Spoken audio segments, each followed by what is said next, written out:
Hello ladies and gentlemen, I hope I'm going live about now, though my iPad has not confirmed that to me. Maybe I'm out of touch because it's been 11 days since I last streamed. It's been quite busy and hectic for me, and as you guys know, this is a hobby for me, so I unfortunately cannot show this quite the devotion that I would love to, but this is a very important topic, and in fact we have a very special guest who also wants to comment on the Xbox situation. We have super duper huge news in and out of the world of Xbox. Apparently we're getting an official announcement next week about a major change in the Xbox first party gaming strategy. Obviously first party now does include for them Bethesda and Activision Blizzard King, so it's quite a large first party announcement obviously because of that. And that announcement supposedly will contain the fact that part of their games, maybe at some point all of their games, will make their way to platforms beyond Xbox and PC. That of course includes the PlayStation 5 and whenever it can run it, the Nintendo Switch. The Switch is in this weird situation where it has now 140 million sold devices, but it's so weak that its third-party support, at least for larger AA and AAA games, is abysmal. But we are getting the the Switch 2 in the not too distant future, so we can see when that happens. But obviously I'm kind of obfuscating the main fact here. Yes, Xbox games, mainly something like Starfield, but most proven are games like Hi-Fi Rush and Sea of Thieves. Those are the most likely ones to come first to PlayStation and Switch. Now with Hi-Fi Rush, it's obviously not a question if it can run on Switch. I think if you dial down the resolution enough, it won't be a problem. Sea of Thieves, maybe a very scaled back port. Like, I mean, if Hogwarts Legacy can technically run on the Nintendo Switch, then so can Sea of Thieves. But then we have huge games and games that probably won't even run on the Switch 2 necessarily. Stuff like Starfield, right, which ran at 30 FPS on the Xbox. What happens with that? Well, that will be ported only to PS5, supposedly after the expansion, the DLC that they've already announced. So that's coming this year, and then maybe a few months after that, we're seeing it coming to PlayStation. Then we might see something like Indiana Jones, which is obviously an outsider IP that Xbox is licensing for from Disney. So that's quite expensive. So obviously having an extra market in the PlayStation 5 would be quite a big help. According to The Verge's Tom Warren, that will be happening some months after it comes to Xbox, so at least it will be a launch console exclusive.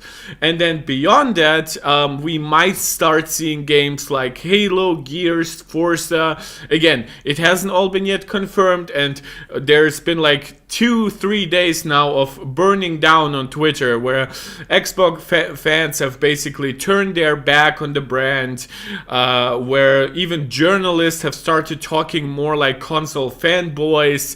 And this channel is obviously an Apple focused channel, so I expect to stay completely alone during this live stream, unfortunately, because I know my Apple focused viewers will not necessarily want to hear me talk about PlayStation. I've had that message loud and clear enough from you guys, because I sometimes used to cover PlayStation, basically not anymore. But this was such a big piece of news, I wanted to cover it at least once this week, and then next week, once we have the official announcement from Phil. If somebody still wants to join me, please feel free to participate in the chat. If you want to support this channel, obviously subscribe, like, share, leave a message in general. Follow me on Twitter, where we've gained like 10 followers on the back of this topic. And if you want to support this channel really directly, you can send a super chat or a super sticker right during the live stream, or if the video has already been uploaded, you can send a super thanks. And the last option is for you to subscribe to my Patreon. The link is in basically the links of this channel. So, and I wanted to start start with something really, really funny. Now, Doc Dark is a notorious Xbox fanboy. He will like spin everything into pro Xbox news. But even he is broken. And before we start with anything serious, I really wanted to start with something really funny. And before we do that, cheers, guys.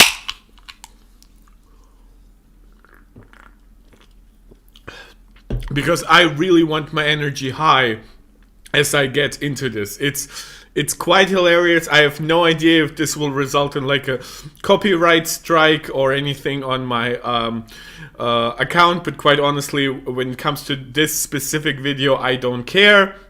I just really want to see how it goes. I've listened to like a minute of this and I just wanted to share it with you. So without further ado, let's get started. As always, if you are live, as I'm seeing a couple of people are, please let me know if the audio is working all right for you and if the video is doing well, if there are no technical issues. Yeah, so let's get started.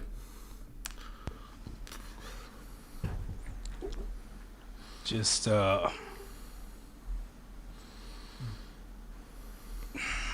different video for you, man.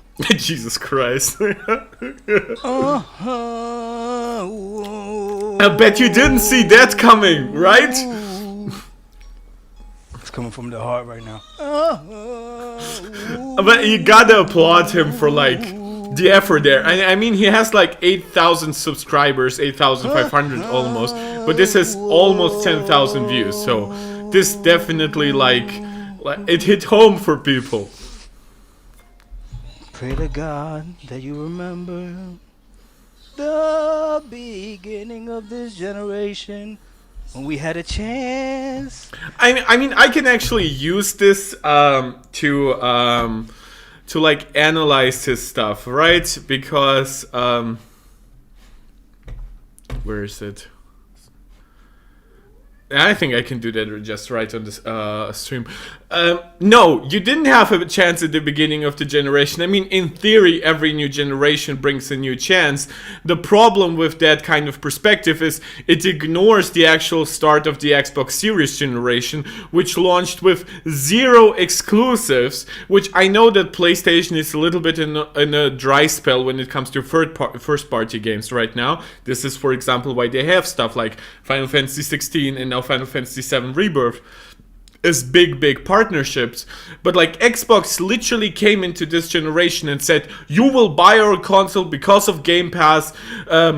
Effort that we don't have any real games to launch it with. We are pushing Halo, no Gears right now, no Forza right now, which Bethesda is not ready. Bethesda games, like the first wave, will actually be PlayStation exclusive because those are long-standing smart contracts that Jim Ryan signed.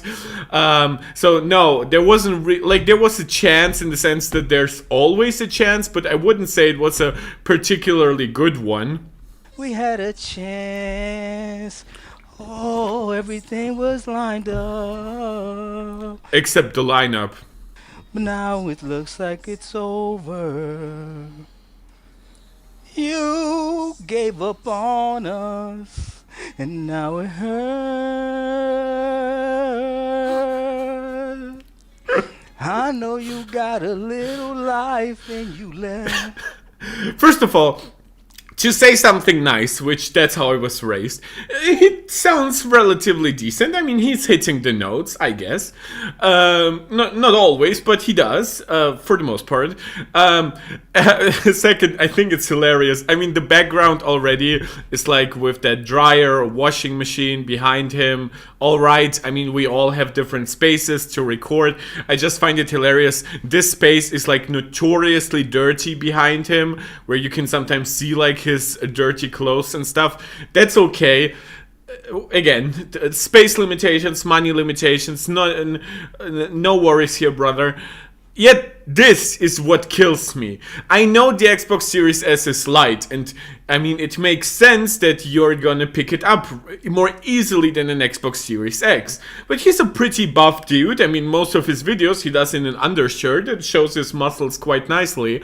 My question is, was it really that difficult to pick up the Series X? Because I know he has both, right? Like, was it just because it's light? Is it maybe sending us a message that the Xbox Series S is part of the reason why the brand died? Which again is something that I will cover, but yeah, so this is actually quite funny. I know you got a lot of strength left. Hell no. The Xbox Series S has definitely not a lot of strength left. The Xbox Series S is underpowered, has a weird slow memory configuration, has actively held back games. The only reason it has sold more than the Series X is because like it's such a small die, the yields for it were basically perfect, so even during shortages, also the smaller die is cheaper, easier to get. Microsoft ordered a shit ton of Xbox Series S, completely neglected the Series X, to the point that now that they have enough Series X, to the point that they've started offering them for $350 last Black Friday and during the holiday season, it didn't sell because after 3 years people just didn't have the interest in it. You can play Xbox games on PC, which now includes something like Steam Deck, which is a really cool, versatile product. You can play a lot of like all third-party games run on PlayStation, and there's not this power differential that Microsoft tried to sell us on. And beyond that, I would just say that without really good first-party exclusive, like sure, we had stuff like Forza, but what else did we really get? We had Starfield, which came on way below expectations, both in review scores and in sale numbers. Yeah, it was a very successful game, but it took like years to develop and stuff like that, so it was pretty expensive to market. They hoped that it would attract a lot of Game Pass subscribers. It unfortunately did not for them. So yeah, like I know I was commenting like on one sentence, like you got a lot of strength and you left. Certainly the Xbox Series S does not, and the Xbox brand as a console brand, not as a potential third-party publisher, but as a console brand, you know, the box in Xbox, yeah, that does not have a lot of strength in it left either. I know you got a little life in you left. I know you got a lot of strength left. I should be crying, but I just can't let it go. I should be hoping. Okay, there showed like a little bit lack of preparation. But I can't stop thinking all the games we could have played that we never. I mean, you can play the Xbox games, but I guess you can make the argument if you bought a PlayStation, there would have been a lot of games that you could have played, which I don't even think he doesn't have a PS5.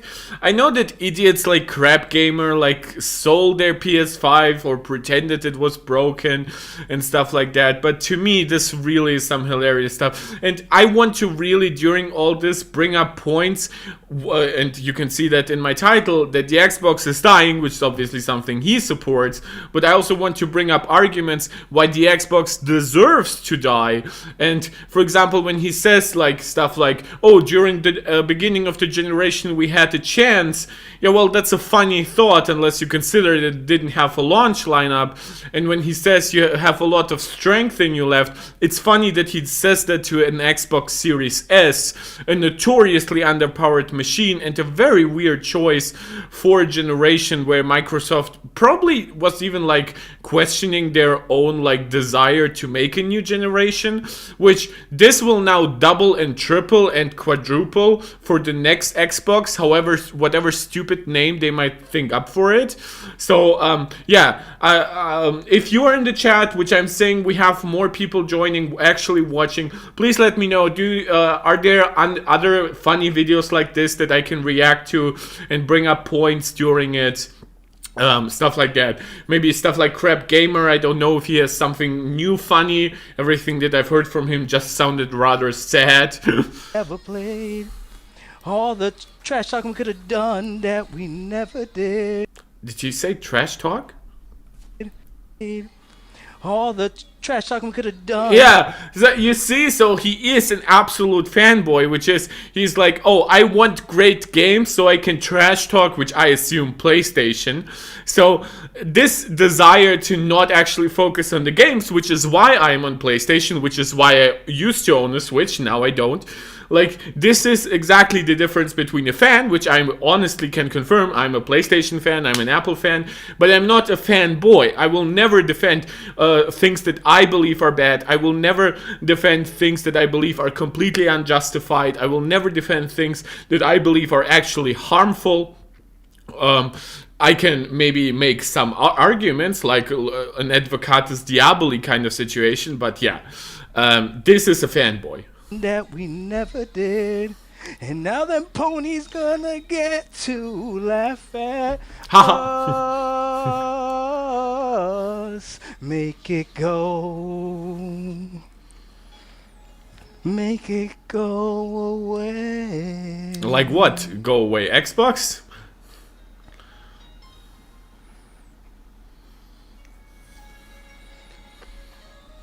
Why did I make this? It looks bad. Oh my god, this is getting so sad. Why did I make this? What the fuck? How many custom Xbox controllers does he... Why did No. I buy this? Okay, well, at least the Elite controller is slick. Why would you get any other controller in the Xbox ecosystem? Well, that is part of the Xbox Elite controller, right? That's... I know you got a little life. Oh, that's probably like Gen 1 and Gen 2, right? I know you got a lot of strength left. I know you got a little life in you left. This feels strangely like erotic, like almost like making love to a partner one last time before you break up officially. I know you got a whatever you need, just tell me. I mean, what did you need? Well, Xbox needed a way larger install base, right? They needed a more engaged install base that actually bought games in significantly larger numbers. They needed either that or they needed way higher Game Pass subscription numbers. They needed better support from international third parties, especially Japanese studios that have started to skip them, including the fact that studios like Capcom, for example, actively like sought out PlayStation partnerships, not just because PlayStation like wanted to money head everything they had, but because they knew their games would never sell as well on Xbox anyway. So if PlayStation could like pay for a lot of the game, market it. Sorry, I wanted to sneeze, but somehow it got lost. And then when it comes to like, and then PlayStation would market the game, PlayStation would help with the development of the game, they would market the hell out of it for being a timed exclusive, then it would come to PC, so they would actually get their most relevant markets. With Xbox, none of that would have happened, so Xbox would have needed that, but because they didn't have it, they almost, like, it was like a circling effect, which is like you didn't have the support, which means you didn't get all the customers, which means you didn't get the support. I know you got a little life in you left. I know you got a lot of strength left. Be crying, but I just can't let it show. I should be gaming, but I can't stop thinking all the games we should have played. I mean, you should be gaming, but the question is, right now we don't have that much. Like, I'm playing a little bit of Foam Stars right now. I'll be playing the Final Fantasy VII Rebirth demo for Xbox. I mean, the next game that they have coming up is Hellblade 2, or is there something coming before that? Which now there are even rumors that even a single player game like Hellblade could potentially come to PlayStation. So actually quite a lot going on. So yeah, he should probably be gaming. Question is what? And the other comment on it. He's a fanboy. He never was all about the games. He was always about the console war, and that's the problem. That we never played. All the exclusives we should have had that we never did. It hurts too much. Dark Dog 985. 1985. Is that his birth year? Because that would make him 11 years older than I am. I was born in November 1996. Potentially even more than, like, could it really be that this is a 38-year-old man? I mean, he does have some gray in his beard. Like, that is insane to be doing this while you're this old. The levels are over. Peace. Oh my god, that was so sad on so many ways. I just wanted to briefly show you guys actually what he's been putting out.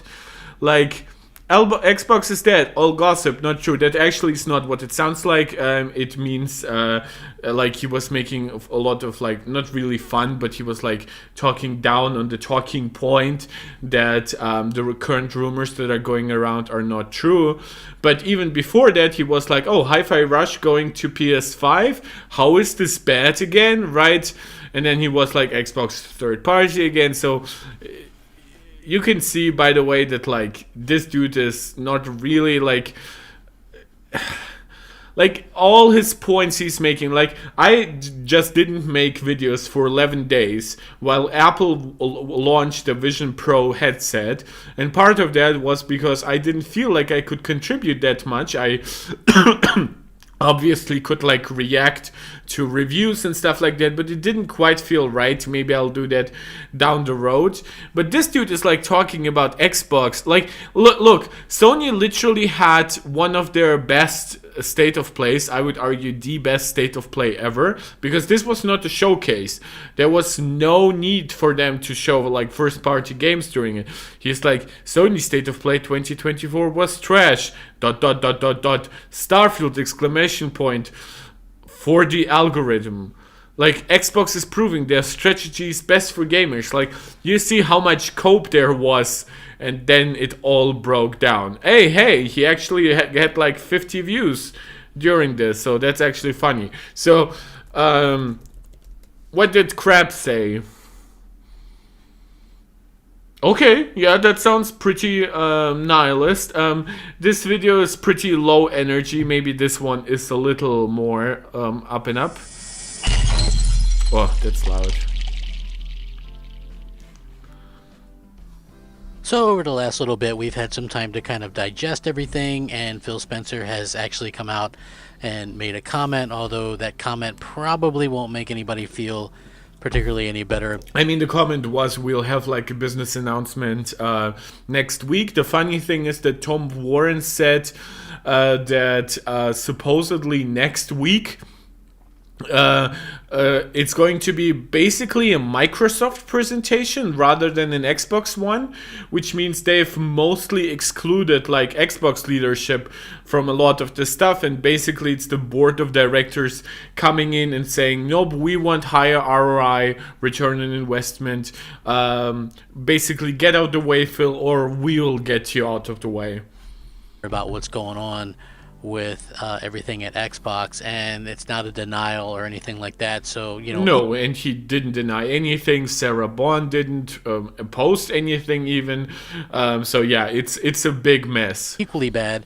And you know, just as an Xbox fan, it's so heartbreaking, and people will make fun of that, right? Because I say that, but you know, it is one of those things where the reason why it's so heartbreaking is because Microsoft made it a point to really become friends with their fans. No, they never did. That is the point. They created basically the baseline for you to sort of think you are friends, but that is a completely unhealthy parasocial relationship with a major international brand. They are incapable of being your friend because they are not human. The entity that is Xbox, the entity that is Microsoft, the entity that is any company in the world is incapable of being your friend.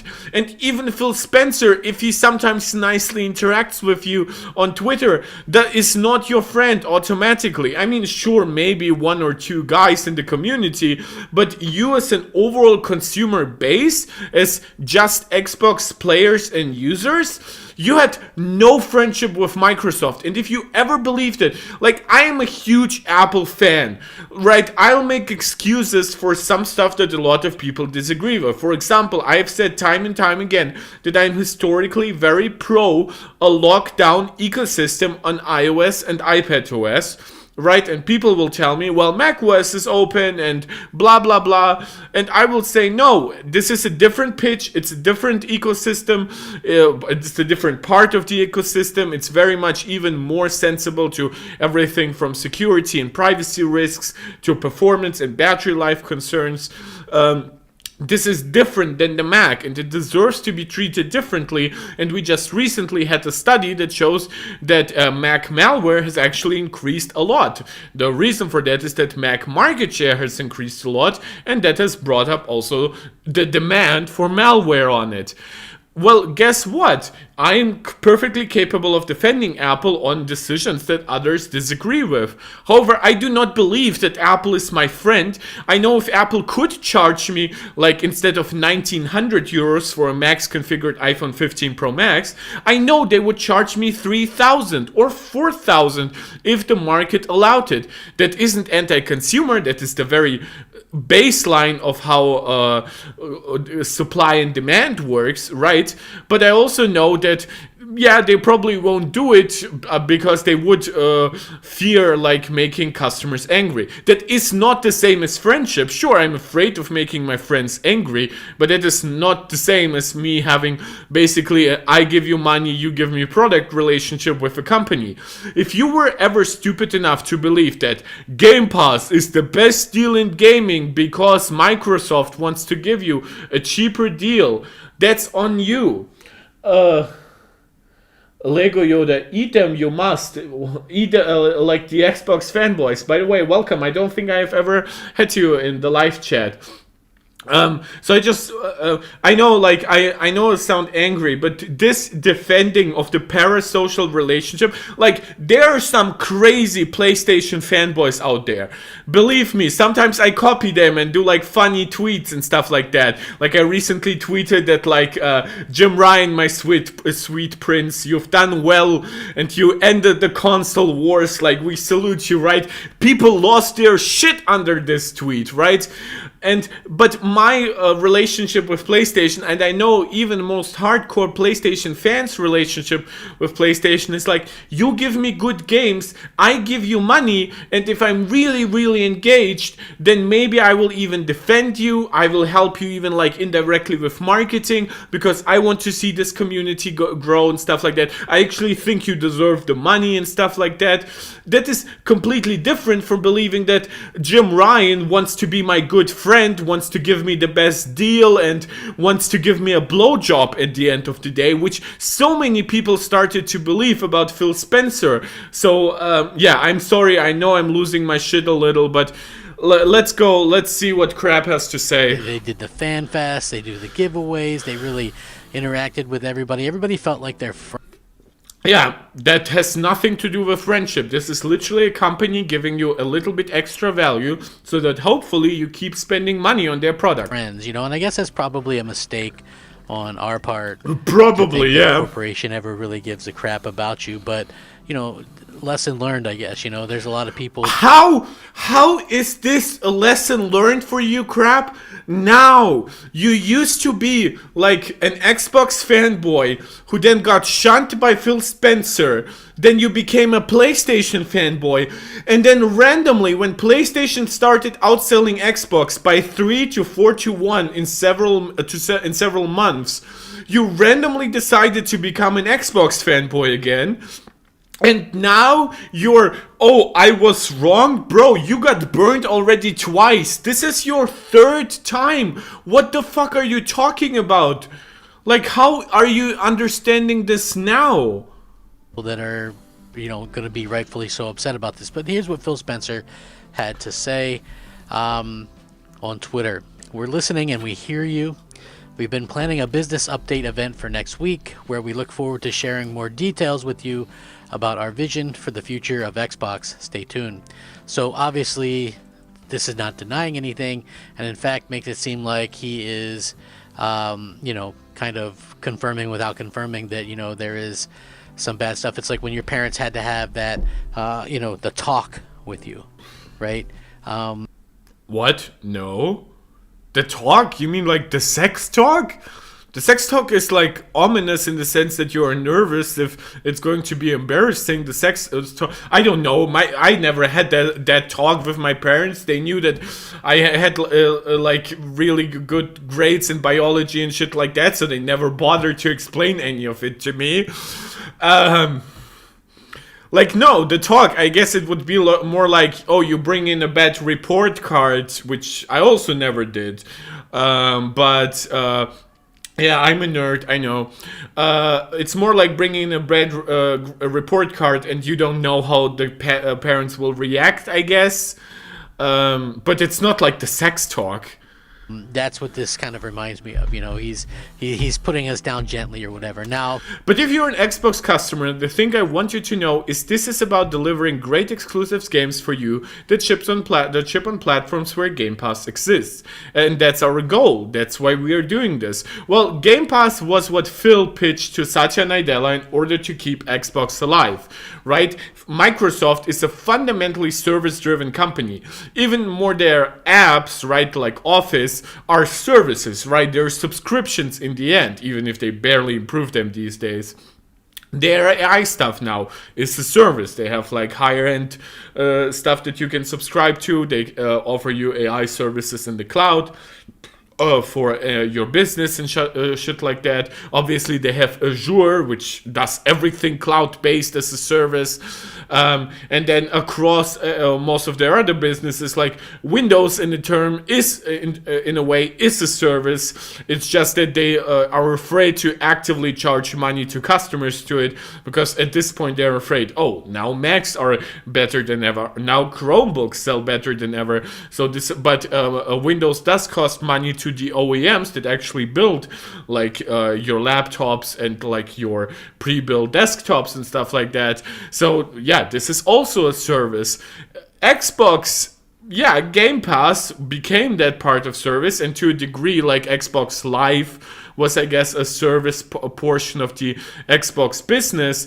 But when you actually think about it, selling you a piece of hardware and then selling individual games, potentially even disc-based games, really wasn't a business that Microsoft really liked that much. And so Phil pitched like Game Pass as like turning everything Xbox into a big service. Yeah, that didn't quite work out, did it? a lot of people have asked me what this means for me, what it means for this channel. They the assume, future. oh man, well, you're going to go back and the be future of crap. So, is it going to be even crappier? PlayStation guy now, right? Listen, I've had a PlayStation 5 since launch. I have a PSVR 2. I have a lot of PlayStation games. Didn't you say multiple times that you didn't care for... Like, I'd watch crap, like, once a month. I have to admit to that. Because it's so funny. Like, I laughed at him when he was a PlayStation fanboy. I laughed even harder at him when he became an Xbox fanboy again. I sort of rediscovered him most when he his PS5 broke or something. So yeah, I don't know if he even bothered to replace it. I think I remember that being a discussion. But what some people might not realize is that I have almost 1,400 games installed on my Xbox Series X, and so while people think that it's console warring or that people are being childish or whatever by not wanting others to play their game, the truth of the matter is, what happens, Microsoft is obviously going to, in my opinion, announce that they're going to put all their games on PlayStation and Nintendo. Most likely this is how this is going to work. Xbox fans will have them on Game Pass, and that'll be the thing that we get sort of to try to keep us on Xbox. And Xbox fans will have probably an exclusivity window of 6 to 12 months, and they're hoping that that's going to keep people kind of on the path of Xbox, right? The problem I mean, the dude like cannot talk for the life of it, but yeah, I mean, he's not wrong. Like, there will be incentives, and I highly assume that whatever Microsoft does, they will try to sell you on timed exclusivity, which is they will basically say, well, games are first, better, or best, as they call it, on Xbox.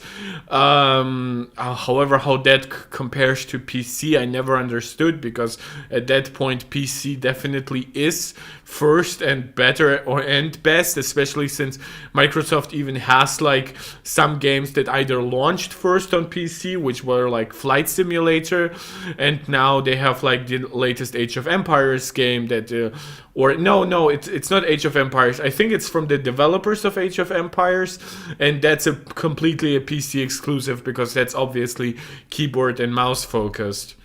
with that is, if you're selling out what you've said specifically before, which, by the way, speaking of that, Phil Spencer literally said before that if you're an Xbox customer, the thing I want you to know is that this is about buying ZeniMax. Oh my god, this dude is completely delusional. He's saying their stock took a hit. Microsoft was up yesterday by almost 1%, and they like lost a little bit on Monday, barely, like that. No, their stock didn't take a hit. They're still over $3 trillion. What the hell am I saying? It's 3 trillion, and now I sound like that grandpa in South Park, like 350. And yeah, so Microsoft is almost at an all-time high with their stock. They're actually currently higher rated than Apple, which is at 2.9 trillion, which are both completely unimaginable amounts of money that are circulating through their stock. But yeah, this dude is lying, actively lying. Even like it looks like Microsoft is rethinking. Like, there has been literally like zero news about it or anything. What about all those videos you posted saying Sony is screwed? Yeah, he's posting that like every 3 days. Sony is done for. They're all waiting for next week so they rebrand and save their channels.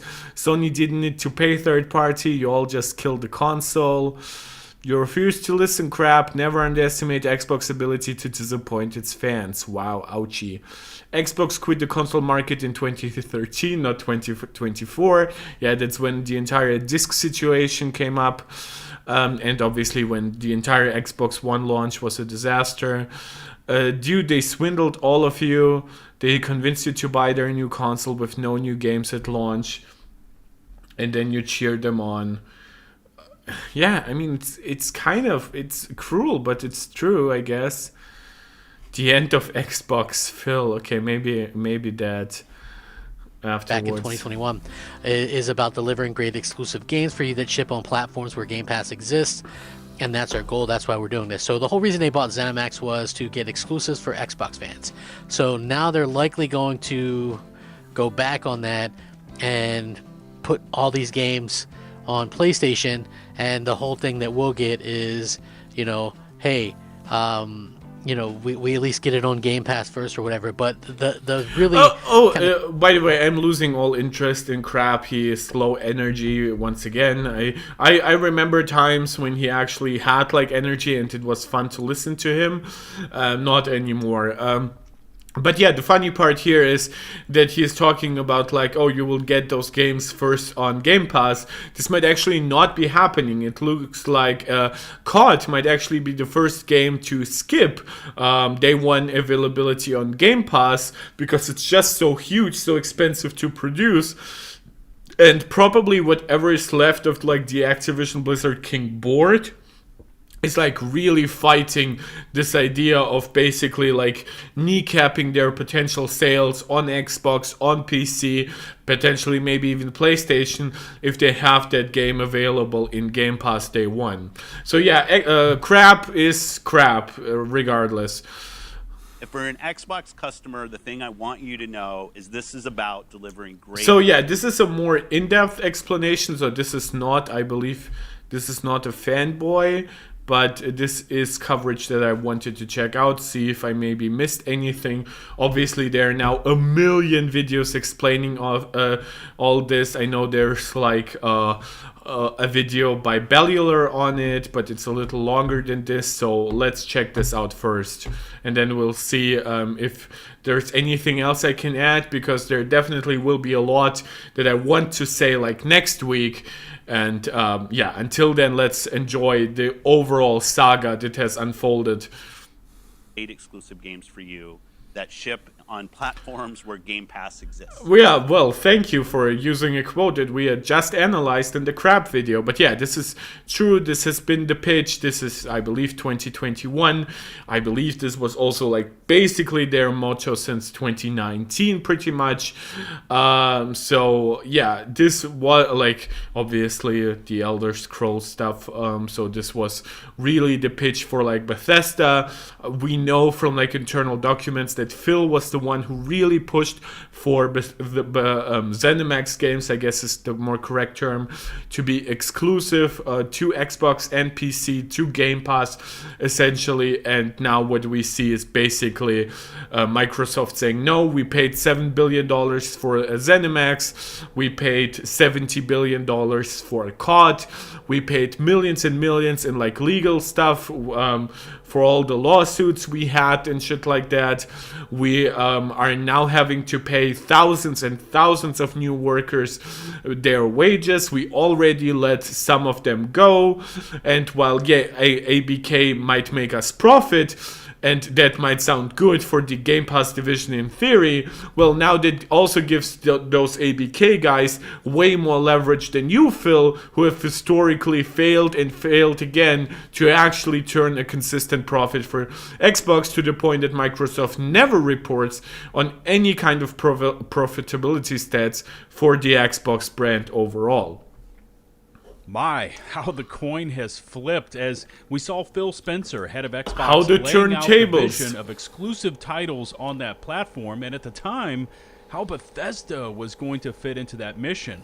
2 years later, the internet is ablaze, rumors are swirling, and Phil has once again had to respond. Welcome back to the channel. It's Lieutenant Buzz Lightyear, and I hesitated just a bit when the first Xbox exclusives. So did I. PS5 I actually think this is fair, and this is why I didn't. For one, I didn't want to do it on Sunday. For one, I was very busy that day, but I also didn't want to come off too gloaty based on rumors.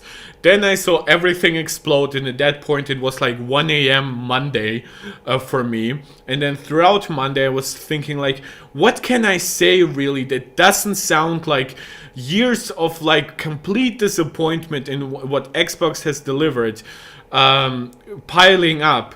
And so here I am on Wednesday, a little bit cooled down, and trying to find like a voice here, which is like, I believe the fanboy reactions were fun enough to want to react to them. Maybe after this I like look into Cold Eastwood.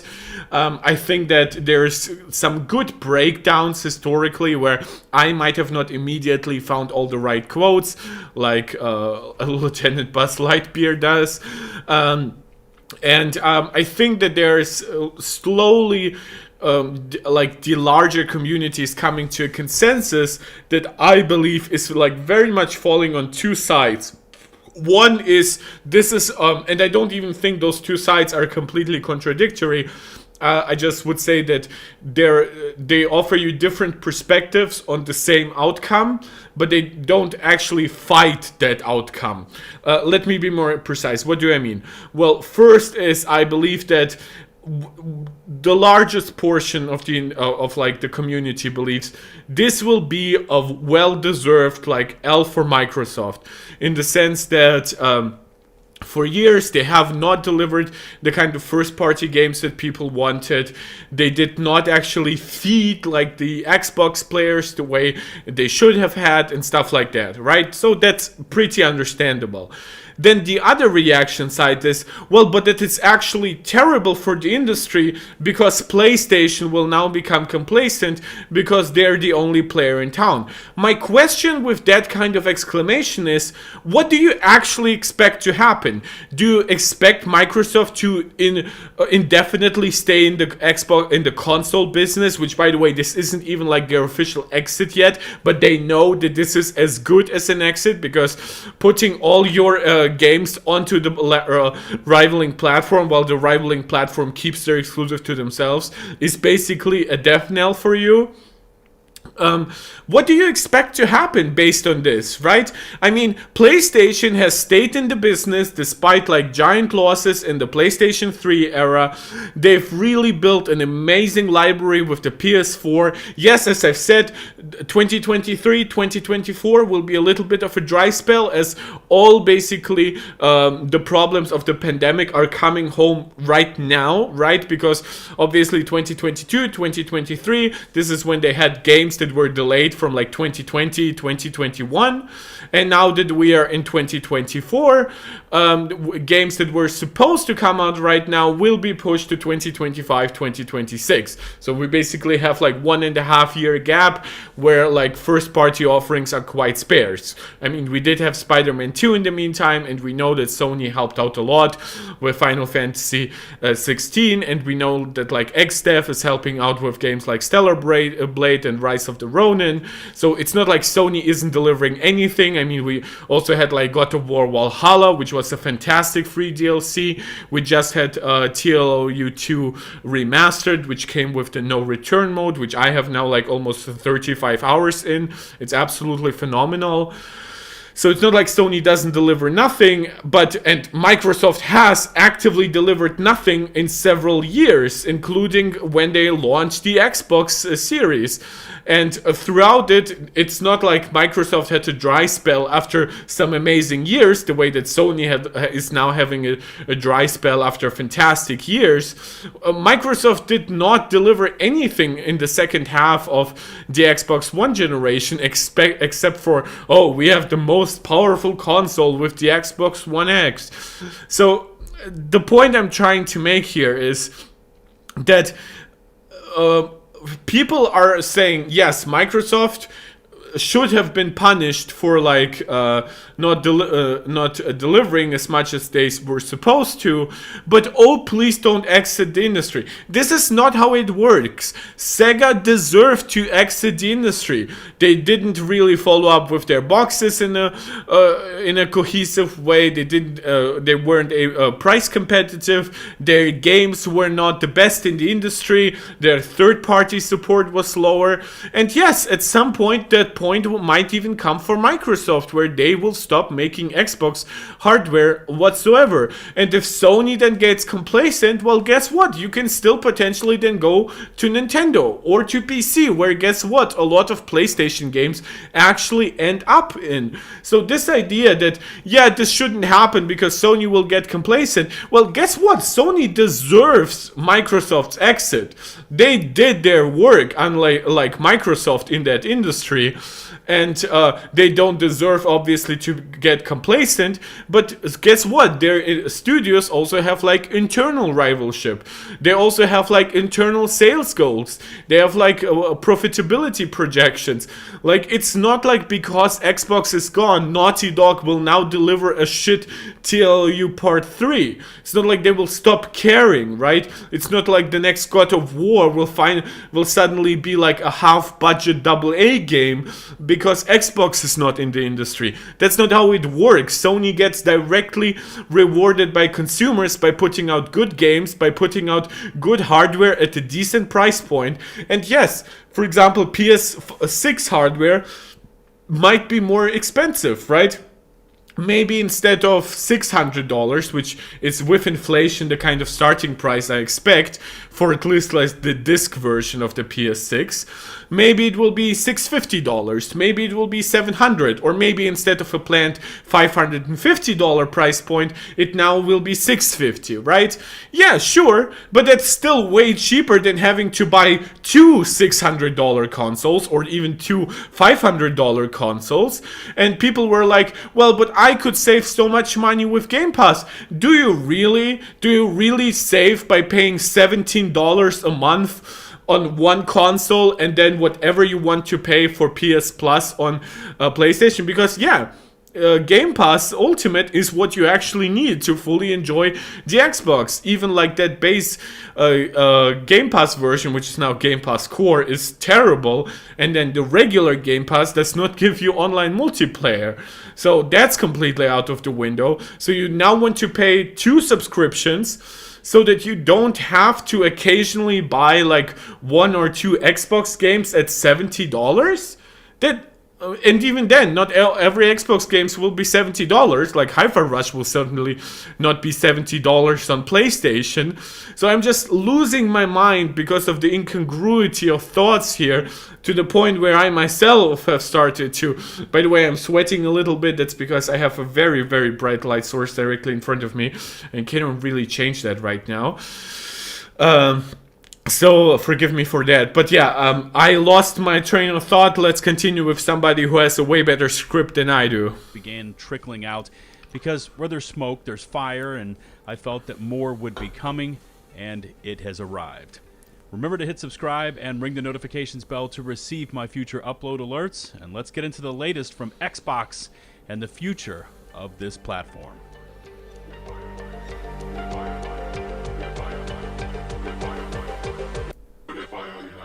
Video script, completely isolated from social media, and my DMs just started going off the fucking rails.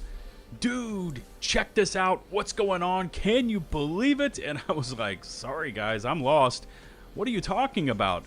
And it was all about this report posted to Xbox Era's website. I think we can skip like the leak. So it started with Xbox Era, which basically like gave us more stuff about more games, because Hi-Fi Rush and Sea of Thieves were rumored for quite a while.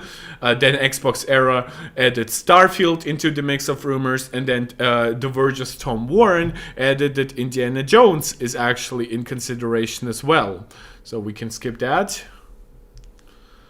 Then some.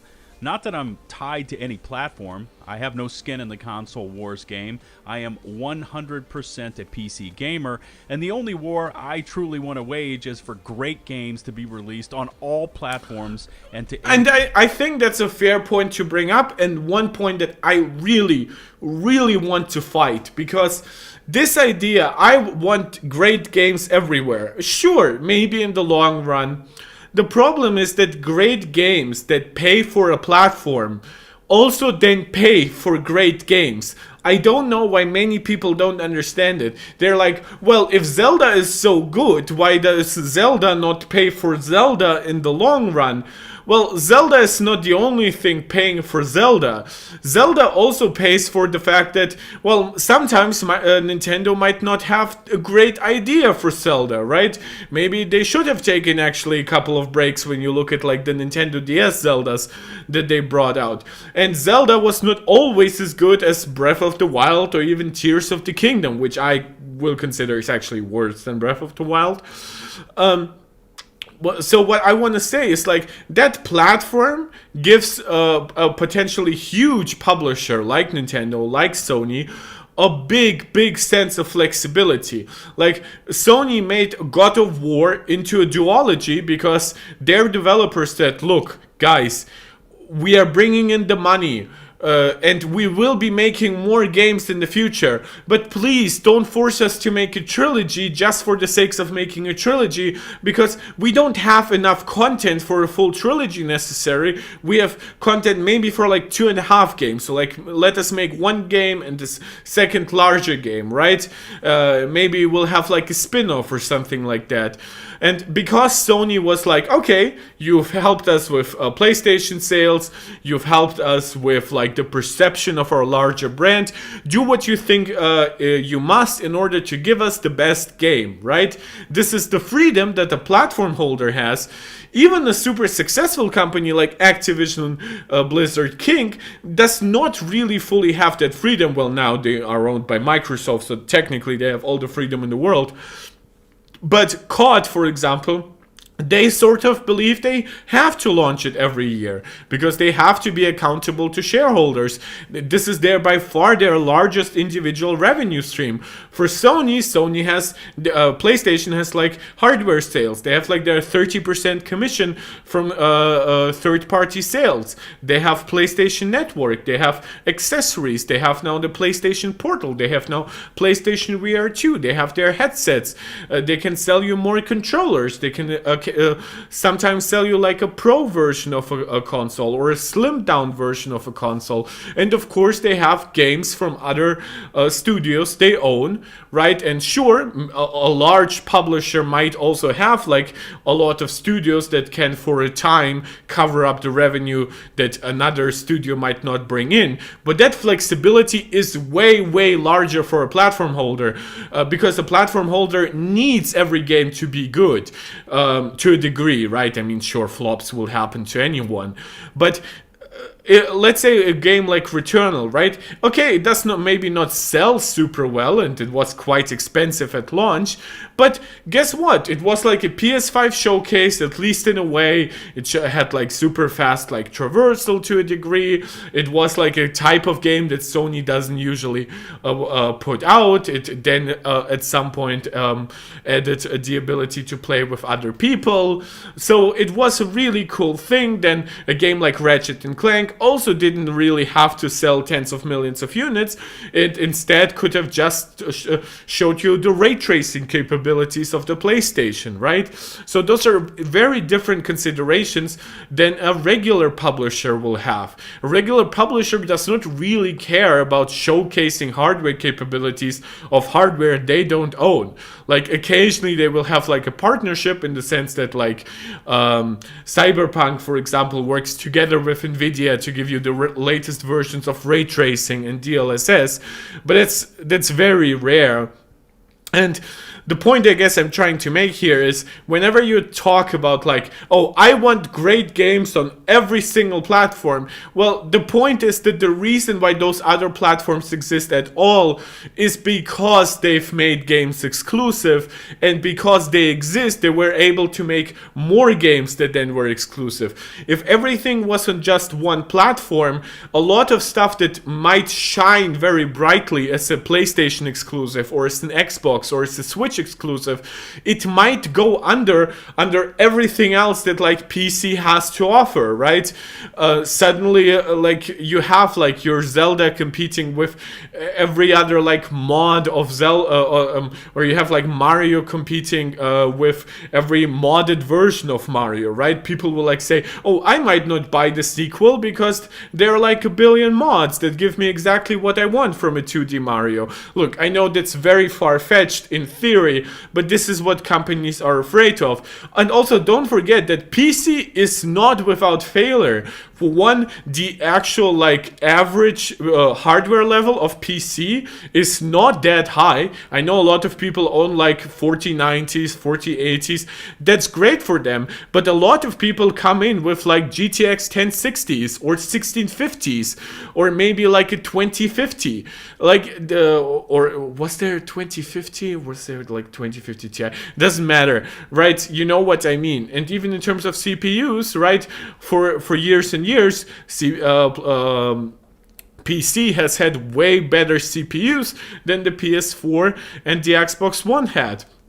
But now, some people on very, very old hardware might not have hyper-threading, for example, on their CPUs. And like laptops might only have 4 cores or something like that. Like even like the Steam Deck does not have the full 8 cores of like the PS5 or the Xbox Series. This is just consideration for you to understand that, yeah, in theory, you can port everything. You can, in the long run, make everything available on everything. But if you truly want actual consumer choice, forcing and funneling everyone into one platform is wrong. This is, for example, why I, as an Apple fan, have historically advocated for the fact that having actually a platform that is locked down, that does actually deliver, in theory, less choice, so that there's higher quality control, is a good thing. This is why consoles are also a good thing. In the bullshit of exclusivity rights, but That's really not here nor there, just my passion for the fact bubbling over. Anyways, the rumored Starfield to PlayStation shift was reportedly to happen later in 2024 once the Shattered Space DLC dropped. I'm sure there are other sources out there, other outlets that have spoken with Microsoft insiders and so on, and I might not get the exact starting points correct, but the information is going to end up the same. So that's like 2 days ago. Then we bounced to yesterday-ish, and the reports have now expanded to upcoming titles? What? Yeah, so but I've basically mentioned everything here. Larian chimes in, sounds interesting. Is that about them saying that their games won't be on Game Pass, even though they once were, by the way? Controversial strategy to get more people playing Xbox. Optimism. Audience. If there's an audience, there's opportunity. Your favorite is that it's basically free. I can say that he has some valid. In spite of Xbox releasing them, people's minds have been absolutely blown by Microsoft's controversial strategy. Let me give you some optimism. The fact that so many vocal and active Xbox players means there's an audience. Nope, that does not mean that Twitter is not a real place. Just because some people are very vocal doesn't mean that the actual community is huge. In spite of Xbox games being on Game Pass, PC, and Xbox, they habitually make Steam top sellers at full price. That is very rare, actually. Like, they make, like, top sellers for one. Then they usually keep, like, pretty low engagement rates. And it usually happens after they have, like, huge discounts. Why wouldn't they want to make money? Yeah, that's all reasonable, but it's also not really explaining just how horrible the actual, like, Xbox sales are, which I highly encourage you guys to go to, like, VG charts that will show you that Xbox Series is now underperforming the Xbox One by, like, 2 million units. So I think for the end, I would just like to see, like, for one, does Dealer Gaming have anything? I don't even know if those people, by the way, have already exited stage left, right? When you look, the last video was 8 months ago, and yes, they do make their live streams, but that's not the same as actually, like, it's actually, like, providing regular content, and then there's, like, Randall Thor, right? He also does not deliver, like, regular content anymore. Like, his last video was 4 months ago. His last live stream was 4 days ago, so that actually predates the news. Xbox, massive success. So yeah, that is aging poorly. And then there's Colt Eastwood, who is, like, the king, I guess, of Xbox fanboys. Oh, he made, like, a huge thing, and then he has, like, his other video. So let us briefly check into that, and then I think I'll wrap it up, and then if something new comes out, I might cover it before. Let's say hello to our special guest again. What do you think about Xbox games going third party? And if there are more news throughout the week, I might cover them, and if not, I'll definitely do a live stream when, like, Phil Spencer or whoever else from Microsoft This is Cole Eastwood. speaks on Thank you this. so much for checking out today's video. We're going to talk about the death of the Xbox brand. I mean, like, come on. I called my video Xbox is dying. I mean, I also said it deserves to, so that might be a little different. Also, just guys, for one, massive respect for, like, his guitar collection. Massive disrespect for having 1 billion of the same, like, controller. Like, I know people will collect anything, but I consider this so wasteful for no reason. I really don't know why you would do this. If you end up enjoying this video, let me know by liking and subscribing to the channel. Hit the bell to be notified of new content. And let's talk about why Xbox is making the biggest change in gaming history. It probably will be the biggest gaming change once they actually exit the gaming, like, not the gaming industry, the console industry.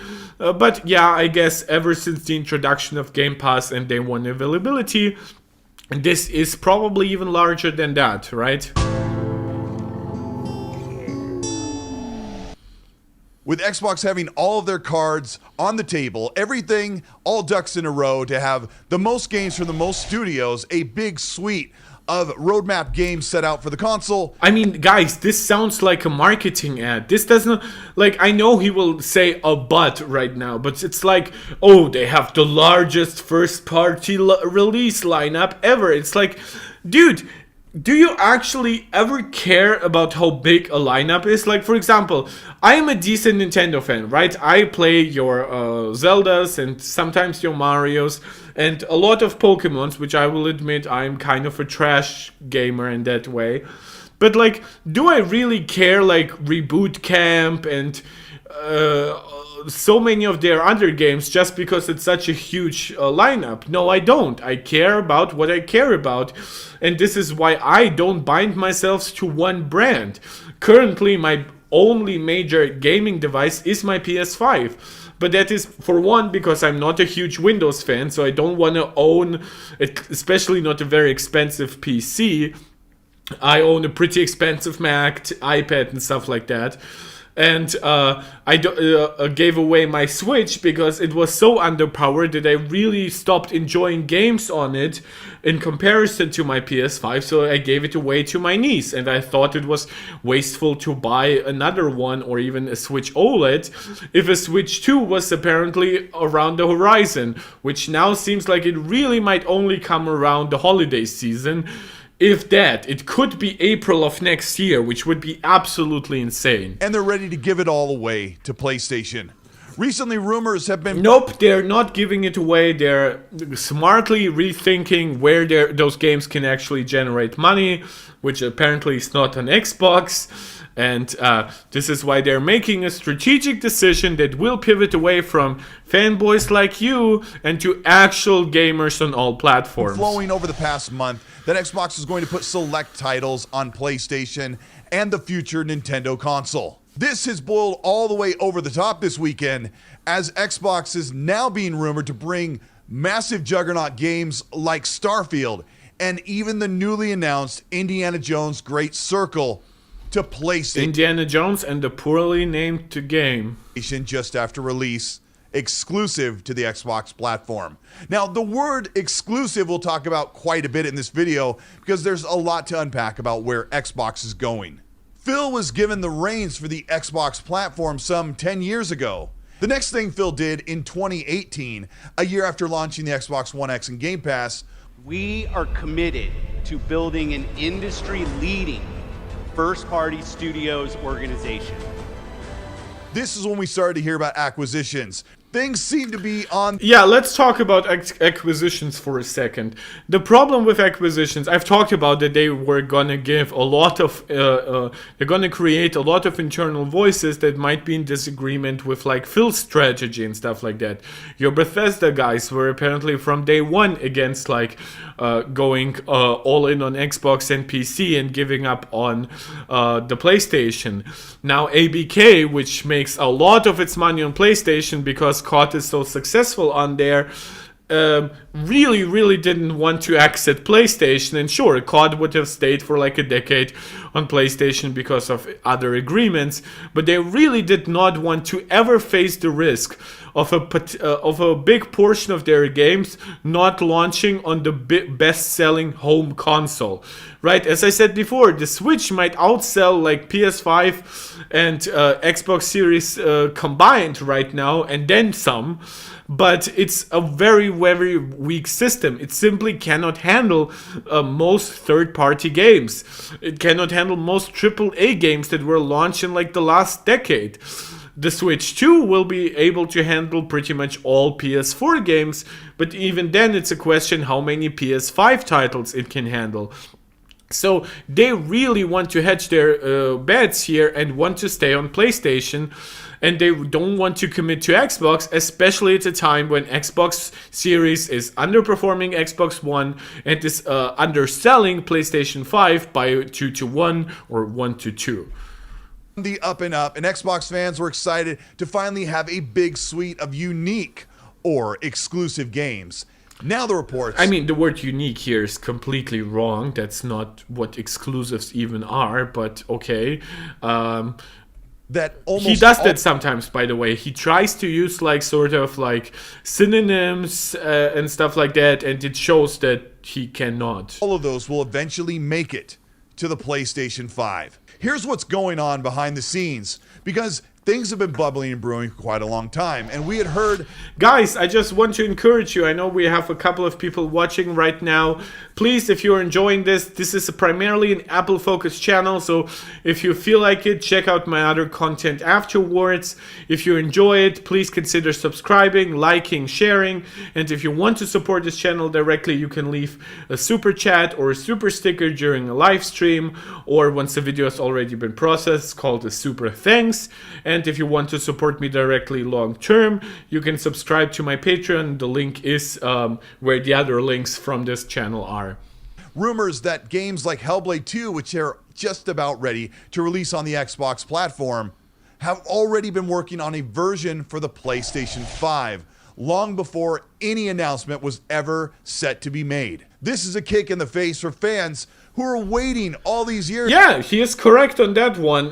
This has nothing to do with fanboys, by the way, but if you were, let's say, somebody who bought an Xbox in the last year, and you might be a kid, a teenager, or just somebody with a pretty low income, and you were like, look, I am willing to spend money on games, I'm willing to potentially spend money on subscriptions, but when it comes to consoles, I really just want to have one. I want to have the best fitting game collection for myself. It might rob me of certain opportunities, but hey, one console is enough, right?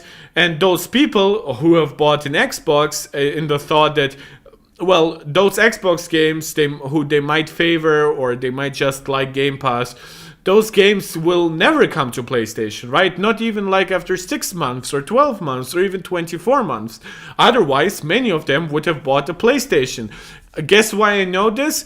Because one of my best friends originally bought an Xbox Series S in the beginning of this generation, when and she came actually from a PS4, but she thought, okay, no PS5s are available, God knows when they will be available. I want something more powerful than my PS4. I want something that plays like next-gen games. At that point, we call them next-gen, not current-gen, right? And she bought a Series S. For a month or two, she subscribed to Game Pass, but she favored usually buying games outright, even if it's digital, not physical. And then after a time, she got sick of the lack of compelling first-party offerings, and she bought the PS5. Sure, she sometimes plays her Xbox Series X still, because she bought a couple of games on there, but whenever she actually wants to buy something new these days, she buys it on PS5, and she also buys it on disc, because that's also a flexibility that the Xbox Series S doesn't offer. So this is why I know that people who really thought, for one, maybe I cannot get any console, so get me either one, those people will want a PS5 in the long run, because it just has the more compelling lineup on average, at least. And beyond that, there are people who thought, okay, the Xbox lineup might be a little more compelling, so I'm willing to lose out on the PlayStation games, especially considering that Xbox is cheaper. But when you actually think about it, if you have the opportunity to get a PS5 with all of Xbox's games, even if it means paying full price, even if it means like waiting a little bit for them, people will pick the PS5, because that base library that you have on PS5 is still incredibly compelling. Like, it's still like your only place to play Ghost of Tsushima, or even TLOU 2, which just launched as the remaster, and then some point in the year we'll get like the PC version. PSVR 2, an exclusive platform basically built into PS5. GT7, fully exclusive. Well, not PS5, it's also on PS4, but it's PlayStation exclusive. And then when you go back into something like Uncharted 1 to 3, those aren't even on PC, even though they ported Uncharted 4 to PC. So this, you can have so much on PlayStation that you cannot have anywhere else still. While on Xbox, that list is like really, really getting smaller, and you get also so much versatility on PC. If you can get a PC, and your discussion is between Xbox and PC, you always should get a PC. But when the discussion is between Xbox and PlayStation, it really comes down to, is the Xbox lineup really so compelling that you're willing to skip the PS5? Or are you really willing to save money because of Game Pass and everything and still lose out on that incredibly compelling library on PS5, which, by the way, is also available through a PlayStation Plus. So there are a lot of games in PlayStation Plus Extra. But now that you have potentially that library from the Xbox Series on PS5, why would you ever consider an Xbox Series? I can see like in my equation where it's like basically a 90-degree angle, right? It's like PC, right? This is where you go if you really want those Xbox games, and you have the money, right? But if you are stuck between consoles, then you get the PS5 because it usually has the larger library. And now that PS5 has the better library, has also potentially has the Xbox library, then why would you ever skip to the Xbox instead of to PC? I know I'm once again losing my mind, but it's just really something I don't understand. There's actually entire decade to have unique exclusives. This is also funny to me because he did not sound like that for a decade. He did not complain all the time about Xbox falling short of delivering a compelling lineup. He was always making excuses for Xbox. Yes, he would occasionally criticize them, but over the last decade, he never told people to go to PC because it's now way better than Xbox. He always said like, well, but some people like me will always prefer a console. He never told people to go to PlayStation. He just said, well, I have a PlayStation because guess what? I'm an Xbox fan, but I'm also a multi-platform gamer. Yeah, guess what, dude? If everything seems to be better than Xbox, people will at some point stop buying Xbox. If you will now complain that for 10 years they have fallen short, then you're a grifter and a liar for not calling them out on this sooner.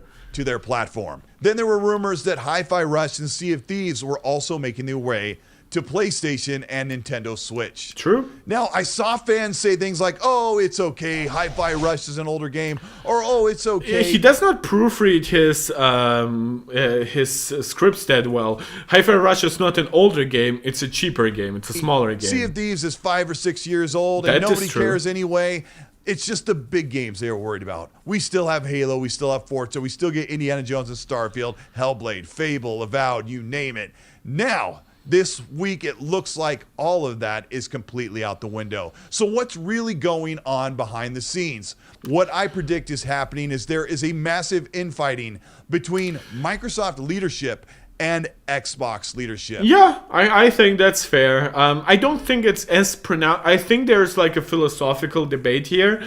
But it also, I don't think has, I also think it has a lot to do with like Xbox people at some point knowing that their jobs are in danger.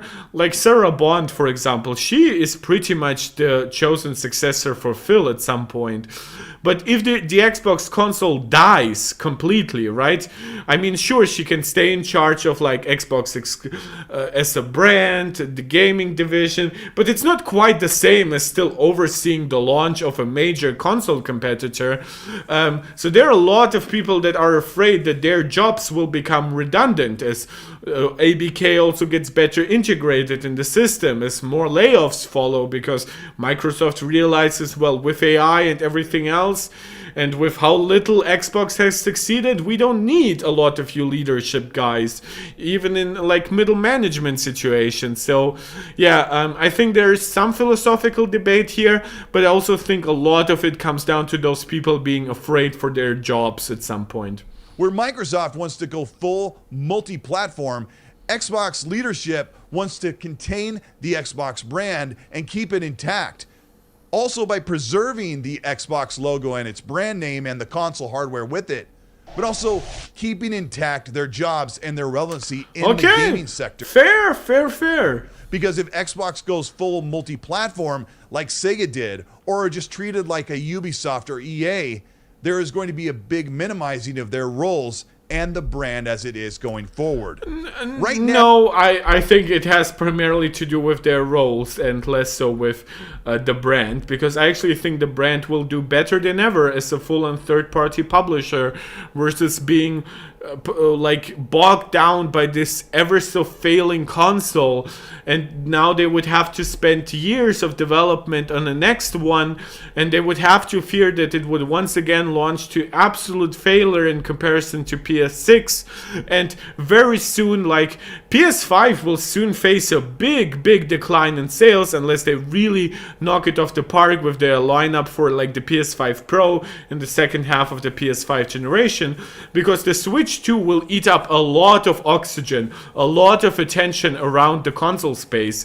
If Xbox comes in like 4 years and the Switch 2 is in its heyday, it has like every third-party exclusive made for PS4 and Xbox One, some exclusives that are in PS5 or in Xbox Series X, right?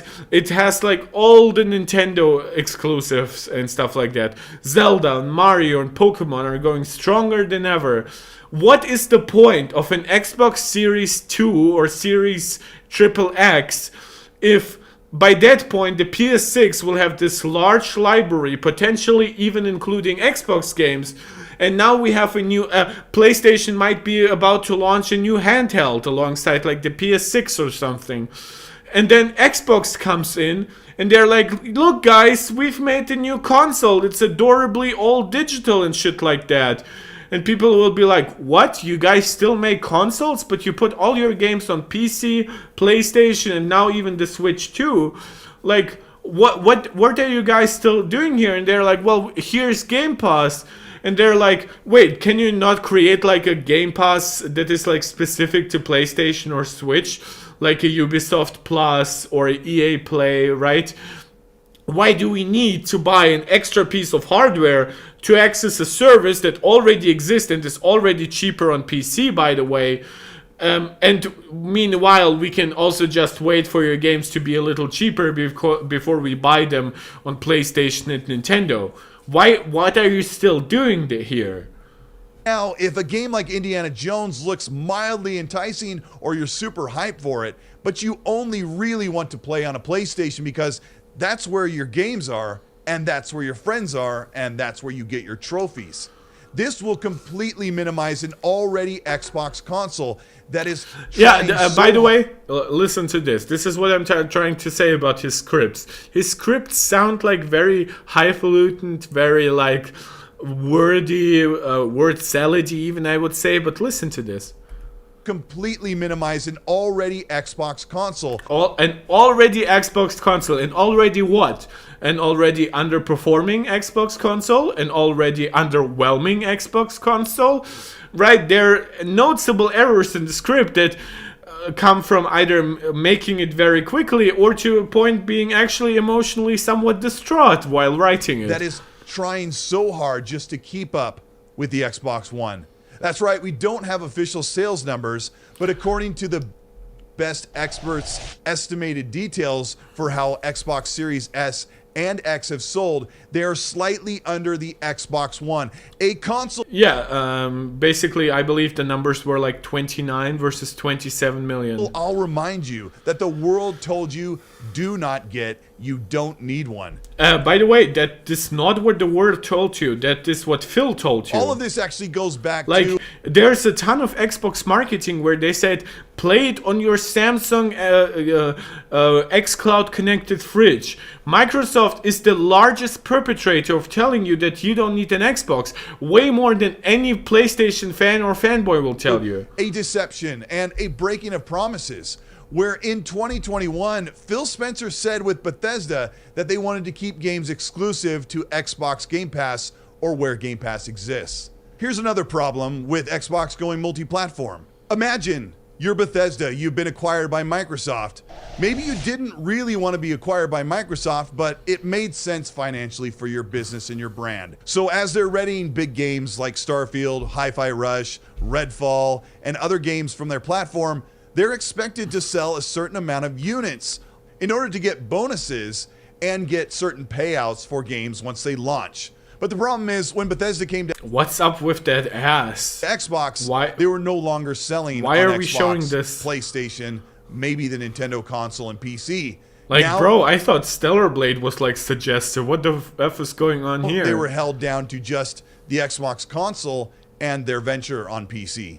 So this eliminates a large amount of sales that if you're just building the game and hoping to get a certain sales metric. Well, I would say there's a reasonable expectation that like bonuses would be adjusted based on different expectations. There would probably be bonuses also on like specific maybe Game Pass targets. So I think all that stuff would be negotiable with Microsoft. I just honestly think that when it comes to like breaking even, making a solid profit, you cannot really forgo 50 million PS5 players, 120 million PS4 players, which now I believe now it's like 60% active PS5 player base, 40% active PS4 player base. So PS4 is actually quite active, and it will probably stay at least like 15% of the PlayStation player base for quite a while, especially with still so many third-party games launching for it. You cannot completely ignore 140 million Switch sales, because you have like games that still could potentially run on Switch, like your Hi-Fi Rushes, like your Pentiment, which by the way nobody brings up. Xbox fanboys told me that Pentiment is like the greatest game ever, but they are listing those games that are now coming apparently to PlayStation, and none of them will mention, but we still have Pentiment, the best game ever. You have to understand that when you remove PlayStation from there, there are a ton of sales that will either go to Game Pass or be on a smaller platform on the Xbox console. Well, they will not go to Game Pass because, for one, a lot of those sales actually have a higher likelihood to land on Steam, which is it's the place where most PC players actually are. But I would also say beyond that, there's not only is Xbox smaller, but with Xbox you also have to consider, well, they either land up on Game Pass or they simply don't end up being sold, which is really, really bad, because Phil Spencer said like a while ago that they've basically reached every like Game Pass subscriber they're gonna reach on console. That to me like shows that there are people who still want to buy their games, and yes, some of them might buy Starfield, some of them might buy even shit like Redfall, but that really will not change the overall revenue calculation. Because that's potential like what, 5 to 10 million of the like 27 million Xbox Series users. Well, you have like a 50 million, 55 million player base on PS5 that you haven't touched at all with those games. And even if Starfield is not that great, it launched at $70, right? Imagine if on PS5 it launches at $70, but includes the Shattered Space DLC expansion and includes a ton of patches, and maybe even like, look, we've changed a lot of code, it now loads maybe twice as fast and stuff like that. We still don't have a continuous universe, but it's way better than before. Please play it, right? This has upset Bethesda Studios and has caused some infighting, I would predict. And here is where the push and friction comes. You don't have to predict it. We have like leaked email that they weren't really happy with it. They were leaked from like the FTC case. I don't know if they were officially supposed to come out.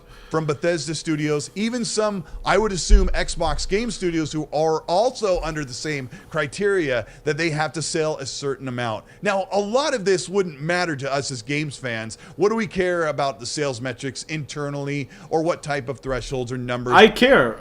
Not because of money. It's not because I want the company to make money specifically, right? I know they will make money, otherwise they won't survive.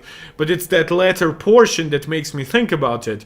Did the game actually break even? Did it actually break internal targets in order to warrant a sequel, to warrant DLC, to warrant extra modes, stuff like that? This to me is why it's, for example, this is why I really disliked like a lot of the community's reaction to like Taylor YouTube 2 Remastered. It launched at like $50, so not full price by any means. It's a $10 upgrade for anybody who's bought it. It is both an upgrade path for disc owners and digital owners. It gives you upgraded visuals, better performance, with stuff like VRR support, and it features like extra lost level content, and it features no return, which is one of the most fun that I've ever had with like a roguelike mode ever. To complain that this costs $10 or $50 as a full package is exactly to me why so many developers are going with like live service titles, so they can sell you whales on like buying $50 skins and $100 pay to win crystals, so that normies can still play the game without paying a cent, but then they will just lose to all those pay to win whales.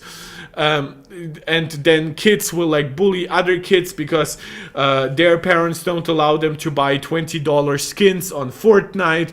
So this idea that people are actively complaining about like a solid AAA game coming in with like $10 upgrade path because, oh no, Microsoft would have given us that patch for free. Well, guess what? Did Microsoft give you TLOU or TLOU 2? Did Microsoft give you Uncharted 4, which also had like that upgrade path to get it with Lost Legacy together as the PS5 version?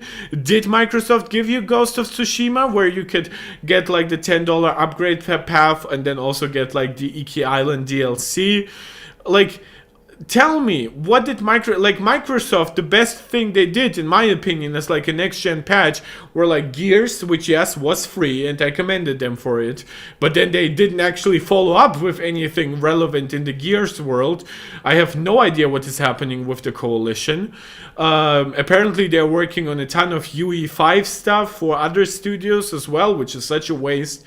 And then the other thing was like Doom, which they upgraded for like Doom Eternal, which they upgraded for like PS5 and Xbox Series with like ray tracing and 120 FPS modes. But those were updates that they gave to all platforms, so the revenue expectations here were also a little different than the revenue expectations of something that is still locked down to one platform.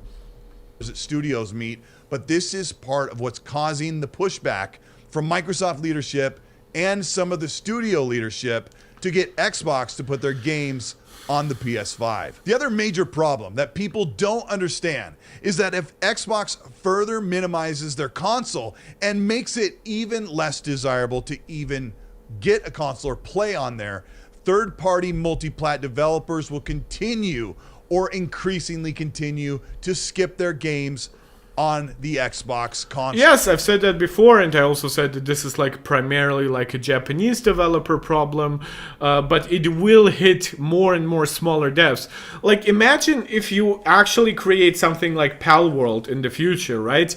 And you might potentially have a hit on Steam or something like that, but you see that Pal World sold brilliantly on Steam with like its $30 price tag. So many people didn't actually pick it up on Game Pass. But if you could have Steam and PS5, that's way, way more worthwhile for you than Steam and Xbox. Yes, there are some technical hurdles because technically Xbox like shares the DX12 API with PC, so it makes porting a little easier, but it's not like they wouldn't consider other consoles. So yeah, but in the future, I would expect a lot of smaller games that might only have money for one major major console port to either target Nintendo, if like they might have a more like kid-targeted game, or to target PlayStation, which if they have a more adult-oriented game. And then Xbox will just be non-existent in that discussion, because once you bring their game to Switch, you would probably afterwards consider bringing it to PS5. And if you bring your game to PS5, you would afterwards consider bringing it to Switch if you can, from a hardware perspective. Now, this is mostly a smaller game, AA, or mostly Japanese developers who just don't even bother putting he their and I games agree the on. Xbox. Nice. This will make that problem even worse. Now, how soon would Xbox be putting their tentpole, their big franchise games on the PlayStation console? Right now, the rumors we're hearing are that Xbox plans to put them several months or a year after they've launched on the Xbox console. But this is the best part. Why? This might actually be the smartest thing I've heard him say. Why? What does it matter if everybody can expect your games to be on PS5 in 6 months or a year? Why would they still get your console? It's different with like PS5 and PC. For one, Sony's games are not universally all coming to PC. Most of them definitely are, I'm not denying that. But then the gaps are sometimes unpredictable, like Horizon Forbidden West is getting a PC port next month. That's over 2 years after the launch of Horizon Forbidden West. That's after like multiple price cuts. That's after the launch of the PS5 exclusive DLC, Burning Shores. And this is after Horizon Forbidden West was actually made available on PS Plus Extra. So by the time it's coming to PC, it's basically run its course on PlayStation completely. If it had come out 6 months after its launch on PlayStation, well, guess what? After 6 months, it still was like getting fixed because it had like that visual shimmering issue in its 60 FPS mode. So in that term, you would have way better experience on PC. And then if it had come out a year afterwards on PC, well, that was the time when it started to be available on PS Plus Extra. But now it's also not full $70 on PC, it's only $50. So are you really saving that much money by skipping PC and going with PS5? And also now the Burning Shores DLC would not have been PS5 exclusive. It would have been PS5 and PC. This is why I'm saying the fact that Xbox already gives games to PC and now considers giving games to PlayStation and that PC intersection, yeah, it exists. And some people will say, oh, I will wait 2 years. I don't even care that much about PlayStation games. That's fine. But if you really care about PlayStation games, you care about playing them day one. Do you really care that much about Xbox games, playing them day one, if like 6 months later you can play it on the platform where you also play God of War, Uncharted, TLOU, Ghost of Tsushima, Horizon, where you have potentially like your PSVR 2, maybe even like a PlayStation Portal? Would you really care that much at that point? You do that. A game that waits a year to go to another console has an incredibly big diminishing return or a lower interest for people to buy the game. That's true. I know that the PlayStation platform is huge. It is right now twice. Sony experiences that on PC as well. Sometimes they will like double dip because somebody bought like Spider-Man on PlayStation, but then also on PC. But sometimes people will be like, you know what? I'm not even willing to pay like $50 for an original $70 game anymore after 2 years. You know what? I'm waiting until it's $30. So day one sales might not actually be that great for Sony on PC. And sometimes they will bring a game like Ratchet and Clank, right? Rift Apart. And PC users will say like, you know what? I haven't played the last 8 Ratchet and Clank installments. You know what? Ray tracing on PC is not as new as it felt like 1.5 years prior when the game originally launched on PS5. So why would I buy the game for almost full price, right? So there's a lot of good stuff in what he says. The size on console than Xbox, but then the interest for that game is probably halved over the course of a year. Yeah, so if I think that's fair. Looking to boost sales metrics, pass thresholds, and get bigger sales on your games, the answer is put everything immediately on Game Pass or as soon as possible. And by the way, even like looking on cross-release games, right? Cross-platform releases. It's from Kami on Twitter. Helldivers 2 is currently #1 on the Steam top sellers list for paid games in the US. It's ahead of Palworld. Granted, obviously, Palworld is not new anymore. It's also the #1 most pre-ordered game on the PlayStation Store in the US and many other regions. So looks like it might be a decent hit. So And this is why I'm saying that sometimes exclusives, even if they're a little underhanded, even if there's some money hatching going on, it's way better for the industry to sometimes have that and healthier platforms than not have those platforms at all. Even games that are already out could be set to port. Some of the rumors are that Doom Year Zero, the next Doom game from id, is going to launch on PlayStation and Xbox simultaneously. Yeah, and it should. Doom is like the one game. Like, I don't play many Bethesda games. I'm not a huge Machine Gun Games fan. I'm not a huge fan of the studio that made like Ghostwire Tokyo. I'm not a huge fan of Bethesda proper, obviously.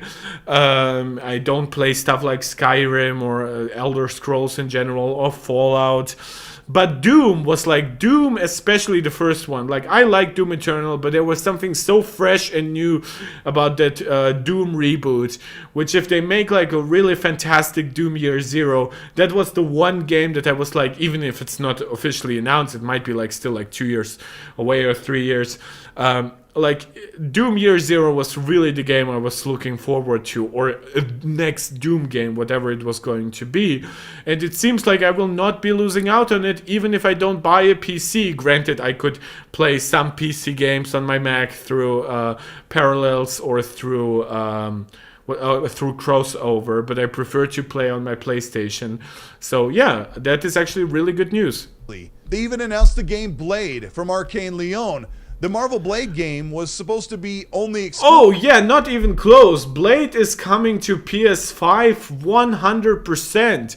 Like, you also have to understand, like, PlayStation is currently like the Marvel console. You have Spider-Man right now, sure, but you have Spider-Man 1, Spider-Man Remastered, Spider-Man Miles Morales, the DLC for the original Spider-Man game. Now you have Spider-Man 2, and that will also get the DLC, but now you will also have like Wolverine in the future. So why the hell would you like prohibit Blade from coming to the platform where people have shown an active interest in like superhero games, especially at the time of superhero fatigue, where you might be at risk of potentially not making any money on a superhero game because people are sick and tired of superheroes. And we had yet to get a real answer from Xbox. In fact, since Starfield was shown in 2021, where Sarah Bond said, yes, it's exclusive, Xbox has refused to use that word in hardly any of their marketing and any of their labels on their games. They've only said Xbox Series S and X and Game Pass.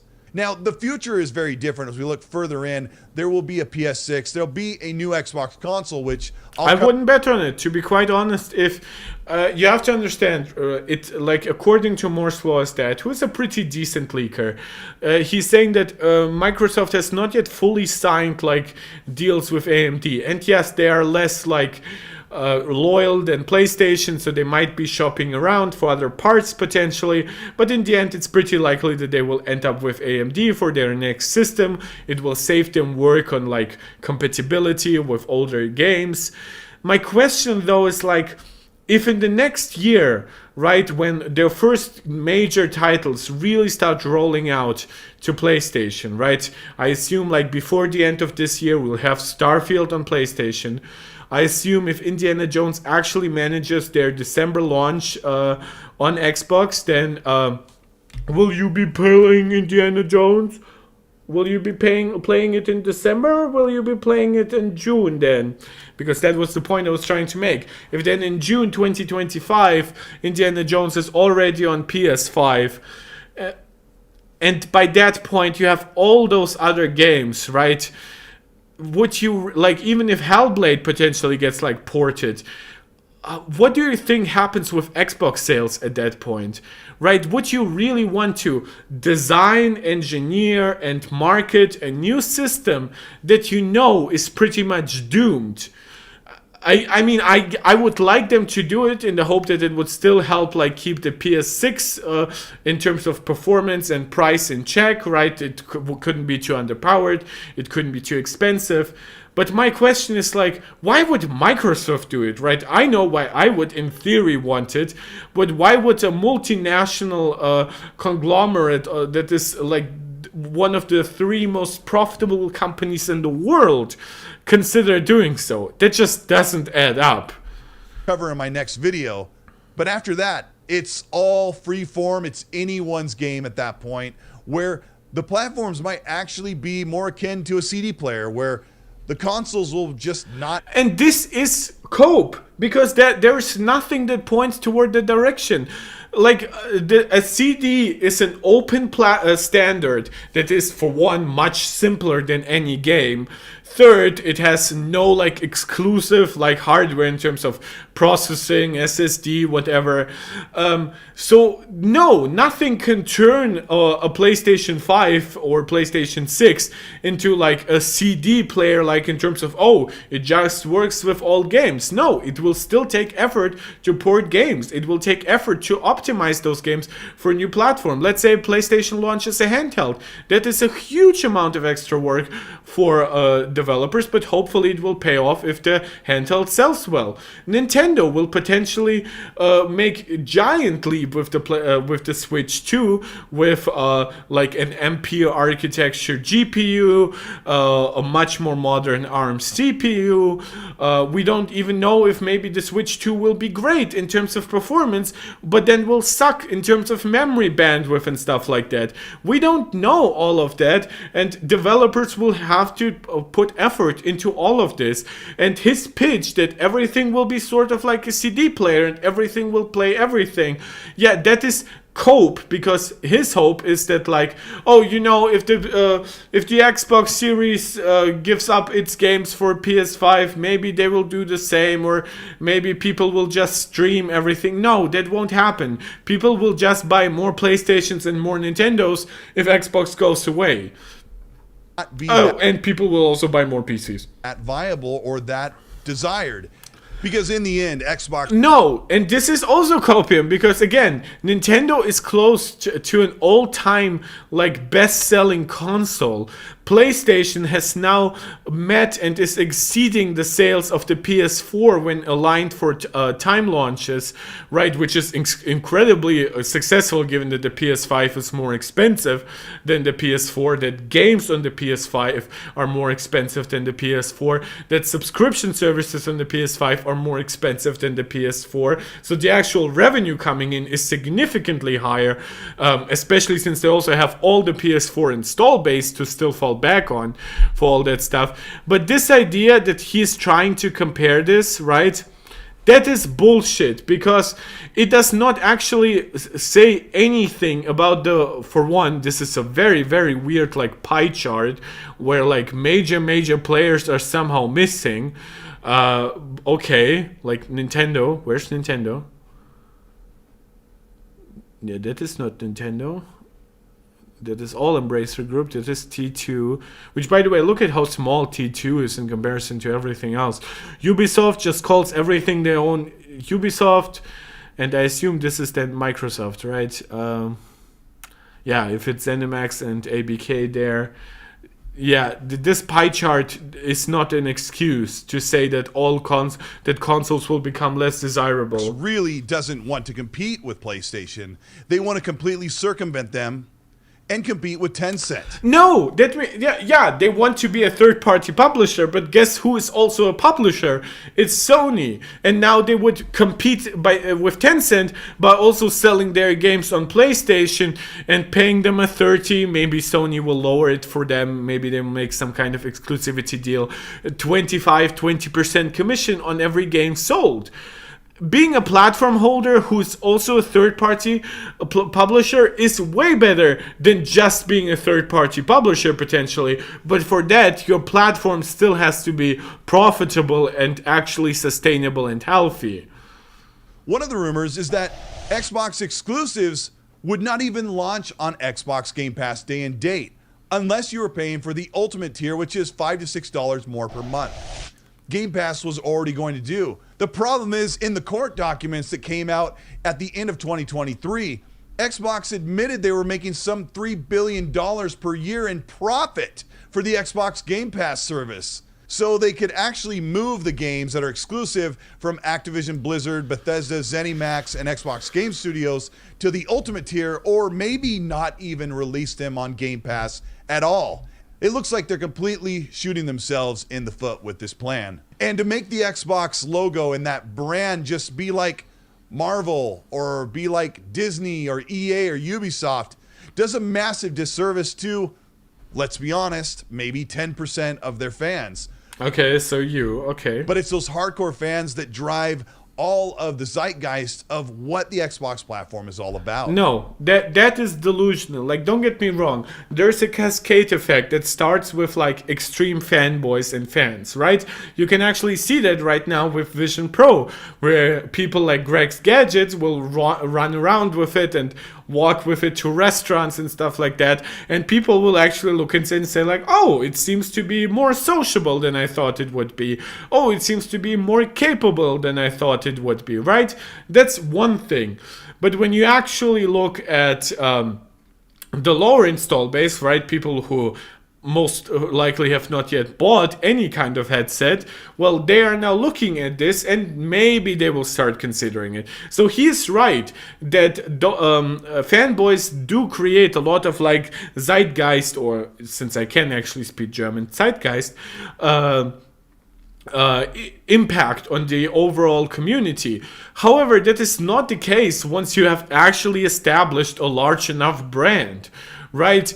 At that point, a lot of word of mouth will come from just the general community. Maybe people who are slightly more engaged than your average fan, than your average user, but not necessarily fanboys like Cold or Crap Gamer, right? Those people will actually be usually laughed at because they have such an unwavering support, a support that basically knows no bounds.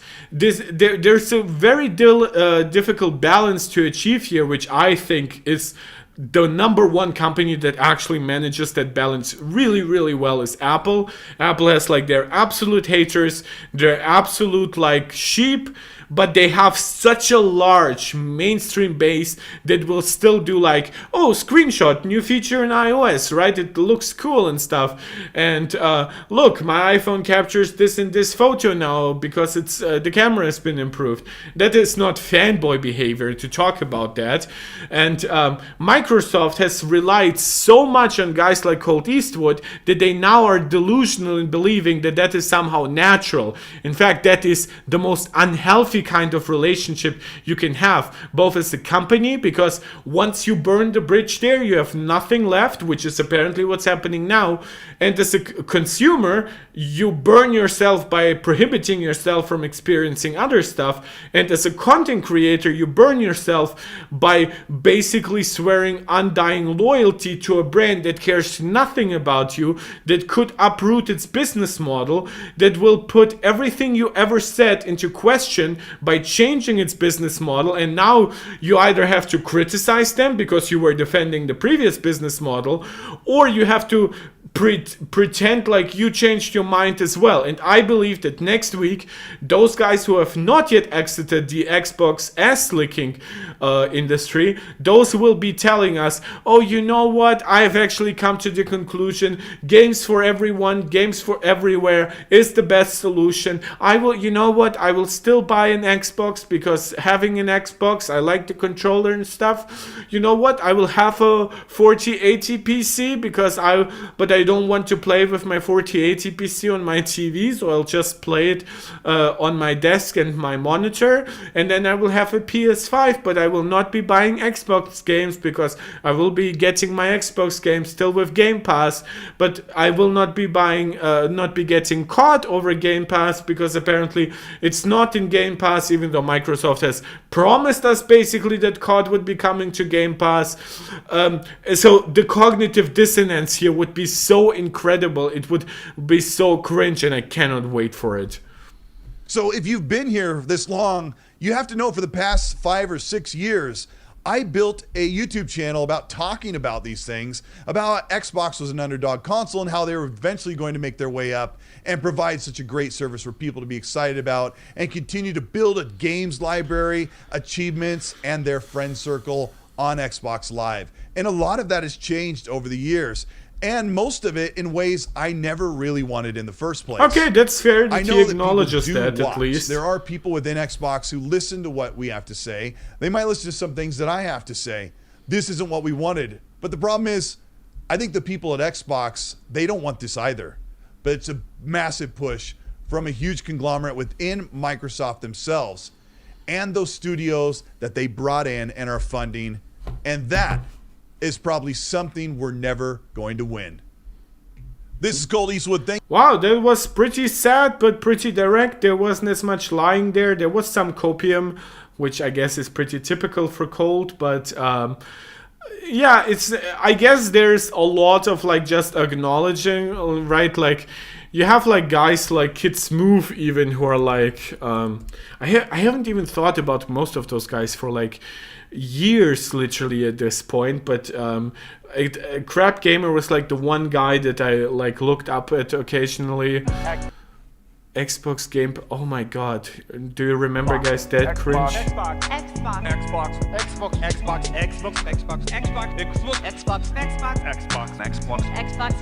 Oh my god, so cringe. PlayStation fanboy roast Xbox. Oh my god.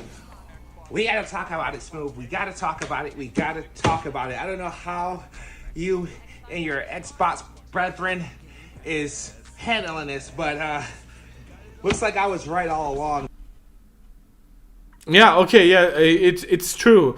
Well, Tom Warren said it might be Microsoft speaking, but Microsoft could also just write basically a speech for Sarah Bond and have her present it.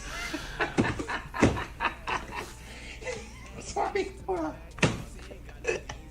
So, Phil Spencer, Sarah Vaughn, and the rich-ass Xbox team is going to be taking your games and putting them on my PlayStation. Wow. Like, I don't... Did he buy an extra PlayStation? Because he had a PlayStation like day one, didn't he? Why does he have a PlayStation that is a bundle with God of War Ragnarok? I don't know if this is an L for Xbox or a W for PlayStation. I'm not exactly sure, but man, how do you fail? How do you fail? You mean like Phil Spencer? You've made a bunch of videos with all these different Xbox shirts on. You got the white Xbox shirt, you got the black Xbox shirt, you okay, got the sleeves Xbox shirt. Okay. Oh, all right. That's some self-humor here. I actually respect that. You're writing letters and songs for Phil Spencer and Sarah Bond. Game Pass. Got it on my PC and my Xbox. Got it on my PlayStation and my Nintendo. Phil Spencer, Sarah Bond smoking Nendo. If they think we want that Sea of Thieves and Hi-Fi Rush bullshit, but I don't even want those games, right? Yeah. But the great thing is that... Well, Hi-Fi Rush is the one game I'm looking to at least try. I hope they will have some demo or trial or whatever. Though it's kind of short, I don't know if that will be really worth it for them to make one. Maybe I'll play it a little bit over xCloud and then decide if I really want it, but that's like extra expense at that point. I might just buy it. Sea of Thieves I have zero interest in, but I guess it will be free, right? Then they have like all that DLC. They have like Pirates of the Caribbean stuff. It's not really something I'm interested in. What else? Like Starfield, zero interested in. Doesn't matter if it's $70 or $50 or $30. A Halo Master Chief Collection I would be reasonably interested in. A Gears collection, especially Gears 1, 2, 3 I would be interested in. But then probably not necessarily Gears 4, 5 or 6. What else? Halo Infinite, pretty much no interest. Oh, Dream SMP, welcome, man. I apologize for being on a very different trip today than I usually am. We are in the PlayStation world today, not in the Apple world. Exclusive. Smooth, do you realize that moving forward, every E3, every Xbox Direct, every surprise trailer, anything Xbox do moving forward, every game they show, no matter how big, how small, there's always a chance that it's coming to PlayStation. Imagine you buying the Apple Vision Pro. I will be buying the Apple Vision Pro, but I will be buying the second generation. For one, I believe I've talked about it in like my iCave Dave interview, I guess. So maybe you can find it on his channel. I will be buying Apple Vision Pro second gen because right now, for one, I live in Germany. So Apple Vision Pro 1 is not even like coming here, at least in the next few months or something. And then it will be so expensive that I don't think it's really worth it with the shortcomings of the first gen. And I still have like my PlayStation VR 2 for gaming, which is serving me quite nicely. Yeah, so that's... What's the extras in Xbox? Skype. I guess so, right? You could, but I don't think you actually even have Skype. Maybe they would put like Teams on it. And this is actually something, this is a good point. I know it's a joke, but I have historically said that Microsoft should make Xbox into a Windows machine, right? Not make it like exclusively a Windows machine, still have like the proper Xbox operating system, which is Windows based, which is why it's so inefficient and sometimes slow, by the way. But they should give you like the option to like partition your hard drive and have some of it just be Windows 11 and maybe the upcoming Windows 12, and then give you the option to play like Steam games. Microsoft, by the way, I don't know if you know it, Microsoft is a big part of the Coalition for App Fairness. You know that industry group that like Spotify is in, Netflix is in, basically all the guys who are hitting on the App Store and the App Store tags. Microsoft is part of it, despite Microsoft actually running the Xbox platform, a shutdown platform that is asking a 30% commission. And doesn't even bother with all the kind of third-party apps that you might want. And Nintendo, along with PC, maybe not day and date, not right now, but how does that make you feel? I tell you what, if it was me, I'd be hurt. Yeah. I know people try to make fun of us for the Trailblazer thing, but I would be hurt. See, the great thing about PlayStation Glad you agree, is, Dream.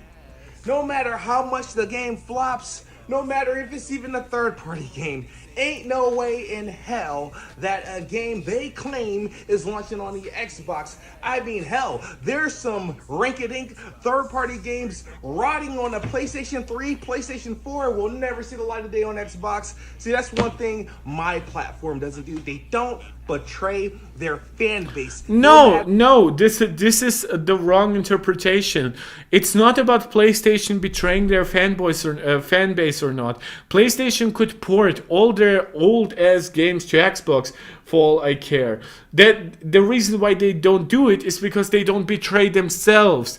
I expect the business to only stay loyal to one individual, and that is they themselves as a legal individual, right? I expect them to be only loyal to their own bottom line, whether it's their short-term bottom line, if it's a company that might not be thinking very long-term, or a long-term bottom line, which is a little bit more typical for like Japanese companies and stuff like that.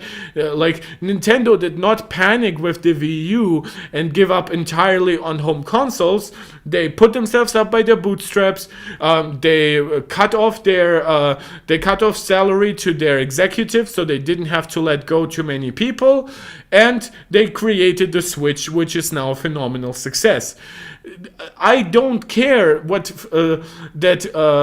PlayStation thinks they should be like loyal to me and keep games exclusive to me. I have not complained that they started porting games to PC, but I've said to me as a PlayStation user what I care about with exclusives.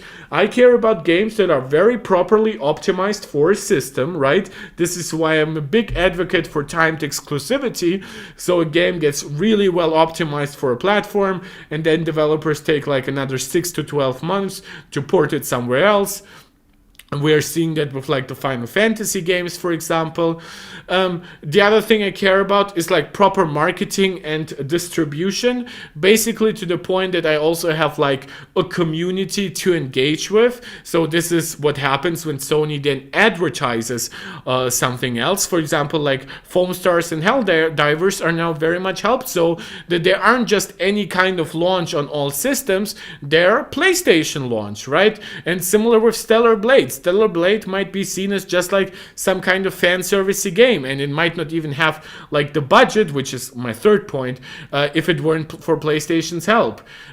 And the third point, of course, is I want games that are done by the platform holder to have a reasonable level of quality control and maybe some aspirational like budget goals, in the sense that I expect like Sony's next TLOU game to be positively huge and super expensive. And the next God of War game will probably be more expensive than God of War 2018 or God of War Ragnarok. Spider-Man 3 is rumored to be so big that it might be split into $50 parts, right? So those are things why I like exclusives. I don't care about exclusives because they prevent somebody else from playing it. I care about exclusive because they give me the best way to play something. No matter what, they don't betray the fan base. Now, Xbox, Game Pass didn't work out, console sales ain't working out, exclusives ain't working out, because they're gonna give it to us. So, I mean, damn Smooth, why are you gaming on the Xbox? Why do you play on the Xbox? Why do you continue to play on the Xbox?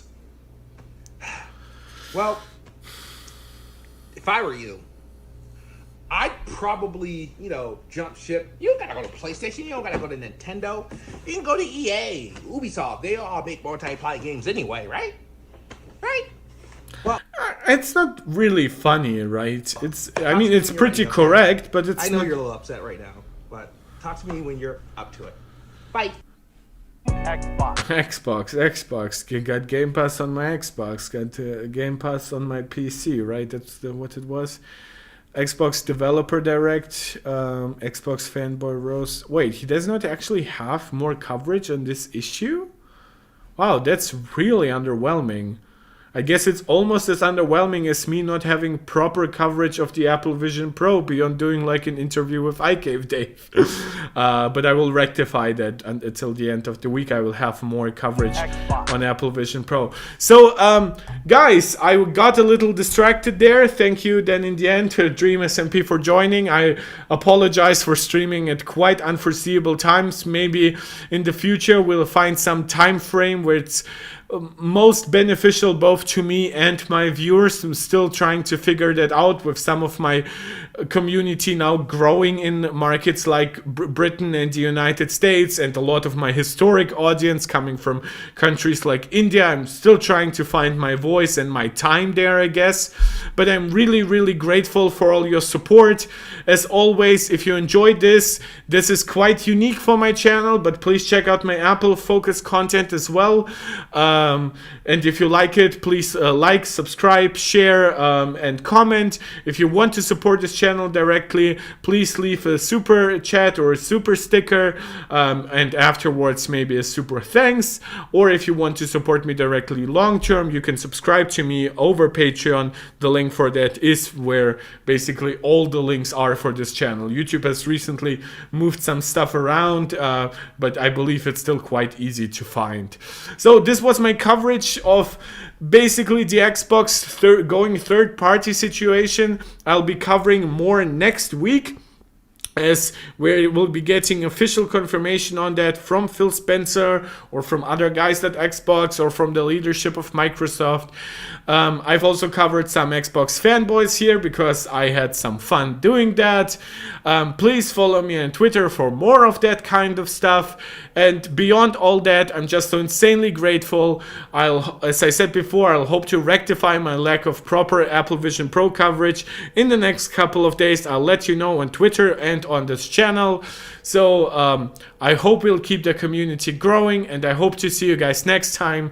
Thank you so much. This is Mark Tech, tuning out.